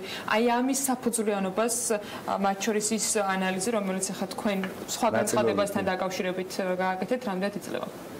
ხო, მე არ მაძლევს ამის დასწურს ქვეყნის ეკონომიკური პოლიტიკა, რასაც ხედავთ. მოკეთ, ამას შევხედოთ ორი მხრიდან. არის რეფორმები, რომელიც წელს გატარდა, საკმაოდ პოზიტიური რეფორმები და არის რეფორმები, რომელიც საკმაოდ ნეგატიური რეფორმები გატარდა. ეს არის მოცემულობა. პოზიტიური რეფორმა იყო ესტონური მოდელი, რომელთაც ბიზნესს ჩვენ უტოვებით დამატებით, ასე ვთქვათ, გადასახადს. ნეგატიური იყო რეფორმა, რომელთაც ბიუროკრატიის ხარჯების მნიშვნელობა შემცირებაზე ჩვენ თვით არა და გავზარდეთ აქციის გადასახადები, რამაც გამოიწვია ფასების ზრდაც და დამატებითი თანხების ამოღება რეალურად ბიზნეს სექტორიდან. ახლა რო შევხედოთ სასურსათო კალათას, დაახლოებით სასურსათო კალათაზე გვაქვს 7%-იანი ინფლაცია, ტრანსპორტის მიმართულებით 18%-იანი, ჯანდაცვა გაძვირებულია 7%. ანუ ერთის მხრივ თუ აკეთებენ კარგს, მეორეს მხრივ აკეთებენ საგადასახადო მიმართულებით საკმაოდ ნეგატიურ რეფორმას და ერთადერთი სწორი იქნებოდა ესტონური მოდელის დანერგვა, მომხდარიყო პარალელურ რეჟიმში ხარჯების მაქსიმალური შემცირება. კაკაურიძის განცხადებაში ტყუილში თქვენ იჭერთ იმას, რომ პოლიტიკა არ იყოს სწორი? კაკაურის განცხადებაში ხა პირველი ციფრებზე შეფასება ფაქტ-ჩეკის ანალიზ არ გულხმობს ირაკლის პოზიცია მაინტერესებს. ფაქტ-ჩეკი თავისთავად ციფრების ზე აკეთებს აპელირებას და ფაქტიურ მაჩვენებებზე საუბრობს. მე ყველაზე უფრო მეტად ასე პრობლემა მგონია მის განცხადებაში, რომ სწორი ეკონომიკური პოლიტიკა არის თუმცა 5%-იანი ეკონომიკური ზრდის წინაპირობა, ნამდვილად არ არის. თუნდაც ამ წელსაც თუ შევხედავთ, ქვეყნის მთავრობას მე ვერ ვახასიათებ ვერც მემარჯვენე, ვერც მემარცხენე მთავრობად, უფრო მეტად ვახასიათებ მთავრობა, რომელიც საუბრობს იმას, რაც ელექტორატისთვის იქნება, ასე ვთქვათ, ხმების მიღების მიზნით პოზიტიური, დავიწყოთ თუნდაც მიწის რეფორმა, ახლა უცხოელთა მიმართებაში მათი დამოკიდებულება, 94 მუხლის კონსტიტუციიდან ამოღება, როცა 12-იანი წლით ასე ვთქვათ, გარდამავალი პერიოდში ჩასვეს და ასე შემდეგ. შესაბამისად, ეს არის ის ნეგატიური გზავნილები, რაც ეკონომიკისთვის აუცილებლად ნეგატიურად აისახება. სწორ ეკონომიკურ, რა თქმა უნდა. ეს კავშირში არ არის სწორ ეკონომიკურ პოლიტიკას. თუნდაც რო შევხედოთ, ხო, ჩვენაირი ტიპის ქვეყანა, რომელსაც არანაირი რესურსები არ გააჩნია და ერთადერთი რასაც უნდა ვთავაზობდეთ ბიზნესს, ეს არის ბიზნესის სტაბილურობის გარანტია. რა ვიყოთ საერთაშორისო საკუთრების ინდექსი, ჩვენი ქვეყანა იმყოფება 60 property rights მართლობებით იმყოფება 78 ადგილზე, ვსაუბრობ გლობალური კონკურენტუნარიანობის ინდექსზე, რა ვიყოთ ინსტიტუციური მოწყობებზე, ჩვენი ქვეყანა იმყოფება მე-40 ადგილზე, ინფრასტრუქტურით ჩვენი ქვეყანა იმყოფება 71 ადგილზე, მთავრობის ხარჯების ეფექტურობით იმყოფებით 79 ადგილზე და რა გვიხარია ამას ვხვდები. ლევან, ინფრასტრუქტურა თქვენს გაქვს და შენს ახსენე სტატიაში და საინტერესო ნაწილი ამ შემთხვევაში ნეგატიურად მიიჩნიეთ მთავრობის მხრიდან ინფრასტრუქტურის მიმართულებით გატარებული პოლიტიკა ეკონომიკური ზრდის კონტექსტში. თუ შეგიძლია უფრო დეტალურად რო გითხრა ეს ნაწილი და რატომ ვიღეთ ეს და ესე იგი, როდის ამ წინასაარჩევნო პერიოდში და მის ბიუჯეტში საიცახა შემდგომ ქართულ ოცნებას დაანონსებული აქვს ეს ვთქვათ 2017 წელზე რო ვისაუბროთ, მაგალითად წინა წელთან შედარებით 500 მილიონით მეტი ინფრასტრუქტურული ხარჯი, რაც შესაბამისად პირველ და მეორე კვარტალში უნდა ვთქვათ გამოჩენილიყო და შესაბამისად პირველ კვარტალს ეკონომიკური ზრდის მაჩვენებელზე უნდა ქონოდა გავლენა იმ შემთხვევაში თუ კი ეს ვთქვათ ეს პროგნოზი შესრულდებოდა. თუმცა აღსანიშნავია, რომ პირველი 3 თვისთვის ინფრასტრუქტურული ხარჯი წინა წლის, ანუ 2016 წლის პირველ კვარტალთან შედარებით 17 მილიონით არის შემცირებული. იგივე ტენდენცია შეინიშნება 5 თვის მაჩვენებელზეც და ანუ ამ შემთხვევაში შეგვიძლია ვთქვათ, რომ თუ კიდევ უშუალოდ ის კომპონენტი შესრულდებოდა, თუ გეგმა შესრულდებოდა, გვექნებოდა და თუ სხვა ფაქტორები ბუნებრივია იგივე დოზით დარჩებოდა, გვექნებოდა უფრო მაღალი ეკონომიკური ზრდა და ამ ფაქტორს, ასე ვთქვათ, არ ჰქონია გავლენა ჩვენი ეკონომიკური ზრდის მაჩვენებელზე. ზოგადად პრინციპში შენც იგივე კითხვა შემიძლია. მომავალში ხედავ თუ არა იმის გაქვთ თუ არა განცდა რომ მთავრობის პოლიტიკა ეკონომიკური კიდევ უფრო სწორი გახდება და მეტი იქნება თუნდაც რაღაც ამაზე ქონდა ჩამოა ხო ანუ არ ვიცი ფაქტჩეკი იშვიათად აკეთებს ზოგადად რაღაც ამბავად ახნებს ხოლმე მაგრამ ამ შემთხვევაში შეგვიძლია რთულია ძალიან ანუ ირაკლის მოლოდინები გასაგებია მიმართულებით ესე ცალსახად მოდი თავს შევიკავებ რა წარმატება უსურვოთ ხო მაგრამ უსურვოთ წარმატება პრინციპში ამ თემას ჩვენ ბევრჯერ გავაშუქეთ ეს თემა და ყოველთვის რაც თუნება არის სულ არის ისე რომ ხელისუფლების წარმომადგენელი ამბობს რომ საქართველოს არის რეგიონში პირველი და ალბათ ჩემი დათვლებით მეოთხეჯერ არის ერთ წლის განმავლობაში რაც ამ თემაზე ვლაპარაკობ და არც ერთხელ არ ყოფილა არც ერთი რეგიონის მასშტაბით პირველი რატო ხდება ამ ხო აი ყოველთვის რაც თუნება ესეთი რომ მუდმივად თავი ჩაიგდონ ესეც ანუ ყოველთვის არის აი ამ განმარტებაში ძალიან დიდი აცდენა თუმცა ანუ ყოველი შემთხვევისთვის ხა აქაც სამ სტუდიაში რამდენჯერმე გვისაუბრე ამ თემაზე ყოველი შემთხვევისთვის რა განმარტებას არ უნდა ავიღოთ აუცილებლად მოიძებნება ერთი ქვეყანა მაინც რომელსაც ჩვენზე უფრო მაღალი ეკონომიკური ზრდა აქვს ასე რომ ეს თქვა ესეთ რადიკალურ განცხადებებს ხშირ შემთხვევაში აზრი არ აქვს იმიტომ რომ მათ განცხადებაში რომ ერთი სიტყვა ჩაამატონ ერთ-ერთი ყველაზე დიდი ხო და ერთ-ერთიც არ გამოდის იმიტომ რომ მეშვიდე პოზიციაზე როცა ხარ ერთ-ერთი აღარ არის უბრალოდ ფაქტი ვერ შეაფასებს ერთ-ერთი სიდიდეს და ხო და სულ 20 ქვეყანაა და რა ვიცი 24 და მაშინ რა გამოიწონოთ ეს ანუ პირველ მესამეში 20 და 7? ხო, პირველი მესამე. ან ჩვენ რეგიონში და ხშირად ვართ ხოლმე მესამეზე, ნუ ეხლა. მე ალბათ მაგ აქცენტს გავაკეთე. ადგილიც ერთი და გარდა მაგისა, ანუ ზრდის ტემპი კიდე მეორე. ყველაზე მნიშვნელოვანი ზრდის ტემპი არის, რომელიც ეხლა კლებულობს. და მეორე რაღაც ტენდენციად გადაიქცა, რომ ასე თქვა ჩვენ სამეზობლო ქვეყანებს ჩვენი შესაძარის ასე თქვა ეკონომიკაში ვეჯიბრებით და არ არის რა ჩვენი სტანდარტი, რომ ან აზერბაიჯანის ან სომხეთის ეკონომიკური ზრდა გამოვიყენოთ იმისთვის, რომ თქვა რომ საქართველოში ეკონომიკური პოლიტიკა ასწორად იმდეს, ან თქვა განსაკუთრებული ეკონომიკური ზრდა. შეგამომდინარე იქიდან, რომ მათი ეკონომიკური სტრუქტურა აბსოლუტურად სხვანაირია, თავიდან დავიწყოთ თუნდაც რუსეთის ბაზართან მჭიდრო ურთიერთობებით, აზერბაიჯანი აბსოლუტურად ბუნებრივი რესურსებზე დამოკიდებული ეკონომიკა და მეორე კიდე თუნდაც დემოკრატიული ხარისხიც რო აიღო, მე მიმაჩნია რომ ჩვენი ქვეყანა რეგიონში ამ მიმართულებით მოწინავეა, თუ ოღონდ მოწინავე ვერ ვიქნები თუ ისე გაგრძელდა რაღაცები როგორც ძლდება, მაგრამ ყოველ შემთხვევაში ჯერჯერობით ეს სურათია და გამომდინარე აქედან თუ ჩვენ გვაქვს სამიზნე წერტილი, თარგეტ წერტილი ევროპა, ევროპული სტანდარტები, კარგი იქნება რომ ნებისმიერი მთავრობიდან აქცენტებიც ამ მიმართულებით მეორე Pirveli ამ თემაზე როცა გვისაუბრია და იგივე შენი კოლეგები ან ჩვენს ვამოხდობთ ყურადღებას რომ არც ანუ ევროპული ეკონომიკებთან შედარება არის სწორი, ვინაიდან ის ქვეყნები არის აბსოლუტურად სხვანაირი და სხვა განვითარების ეტაპზეა, ხოლო ჩვენ რაღაც ვართ ევროპის ერთ-ერთი ყველაზე ღარიბი ქვეყანა და ეხლა ვიწყებთ ასე თქვა. კი და მაგაზე გეტყვი. აი დაბნეული მაყურებელი იკითხავს რომ ვის შევედაროთ მაშინ, ვისთან უნდა გავაკეთოთ. კი შესაძლოა ვის უნდა შევედაროთ. მაგათ არის ხორვატია და რაღაც ქვეყნები ახლა შეიძლება შეედარო, მაგრამ ანუ მაგ მომენტი არის ეს, როდესაც ქვეყნის ეკონომიკა არის იმაზე უფრო განვითარებული ვიდრე შენი ეკონომიკა, ეს იმას ნიშნავს, რომ მისი მდგრადობის წერტილის თედის თეისაც ეძახიან ეკონომიკაში, გაცილებით უფრო ნელა ვითარდება. ახლა ყველა ტექნოლოგია თუ ადანერგილი დავუშვათ უხეშად ვთქვათ რომელიღაცა X ქვეყანაში, მას ჭირდება ინოვაცია, რომ კიდევ უფრო მეტი საფი ეკონომიკური ზრდა. შეძა შენთან არაფერი არ არის დანერგილი, შენ გაცილებით უფრო დიდი ნაბიჯებით უბრალოდ დააკოპირო სიახლეები, სტაბილურობები, რეფორმები, გაცილებით უფრო წინ წახო. შესაბამისად, ჩვენ ვერ შევედარებით ევროპის დაუშვათ განვითარებულ ქვეყნებს და მათთან მიმართებაში ჩვენ ყოველთვის მეტი ეკონომიკური ზრდა უნდა გქონდეს, იმიტომ რომ მათ ჭირდებათ ინოვაციები ეკონომიკაში და ჩვენ გვჭირდება რაღაცების გადმოღება ჩვენ ეკონომიკაში, ხო?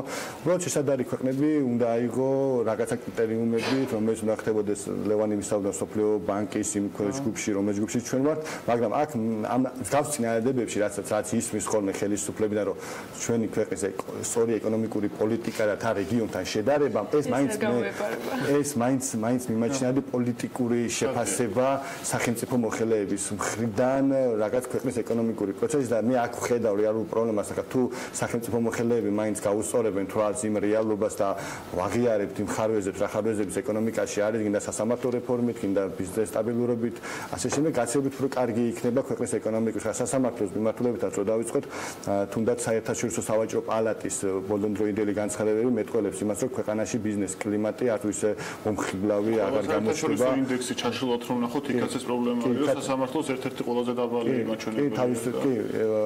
თავის ეკონომიკის თავისუფლების ინდექსში მთავარი გამოწვევა სწორედ სასამართლო რეფორმა თქო და იმ ფონზე, როდესაც ჩვენ ქვეყანას მართლა არანაირი არ გააჩნია საკუთრების უფლების დაცვას და სასამართლო სისტემის მოწესრიგებულებას გადამწყვეტი როლი ენიჭება.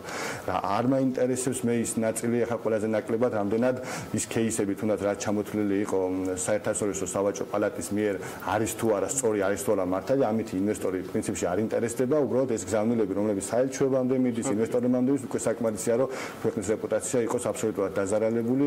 გამომდინარე აქედან ეს ძირეული რეფორმები უნდა განახორციელოს ხელისუფლებამ, თუ მართლა გვინდა ხონდეს სწრაფი ეკონომიკური ზრდა და არა რაღაც ნარიზაციის გეგმები და რაღაც ასე ვთქვათ დამატებითი რეგულაციები და შეზღუდვები ეკონომიკაში, რასაც სამწუხაროდ ბევრი ამ მიმართულებით საკმაოდ ბევრი ზამილი ისმის ხოლმე.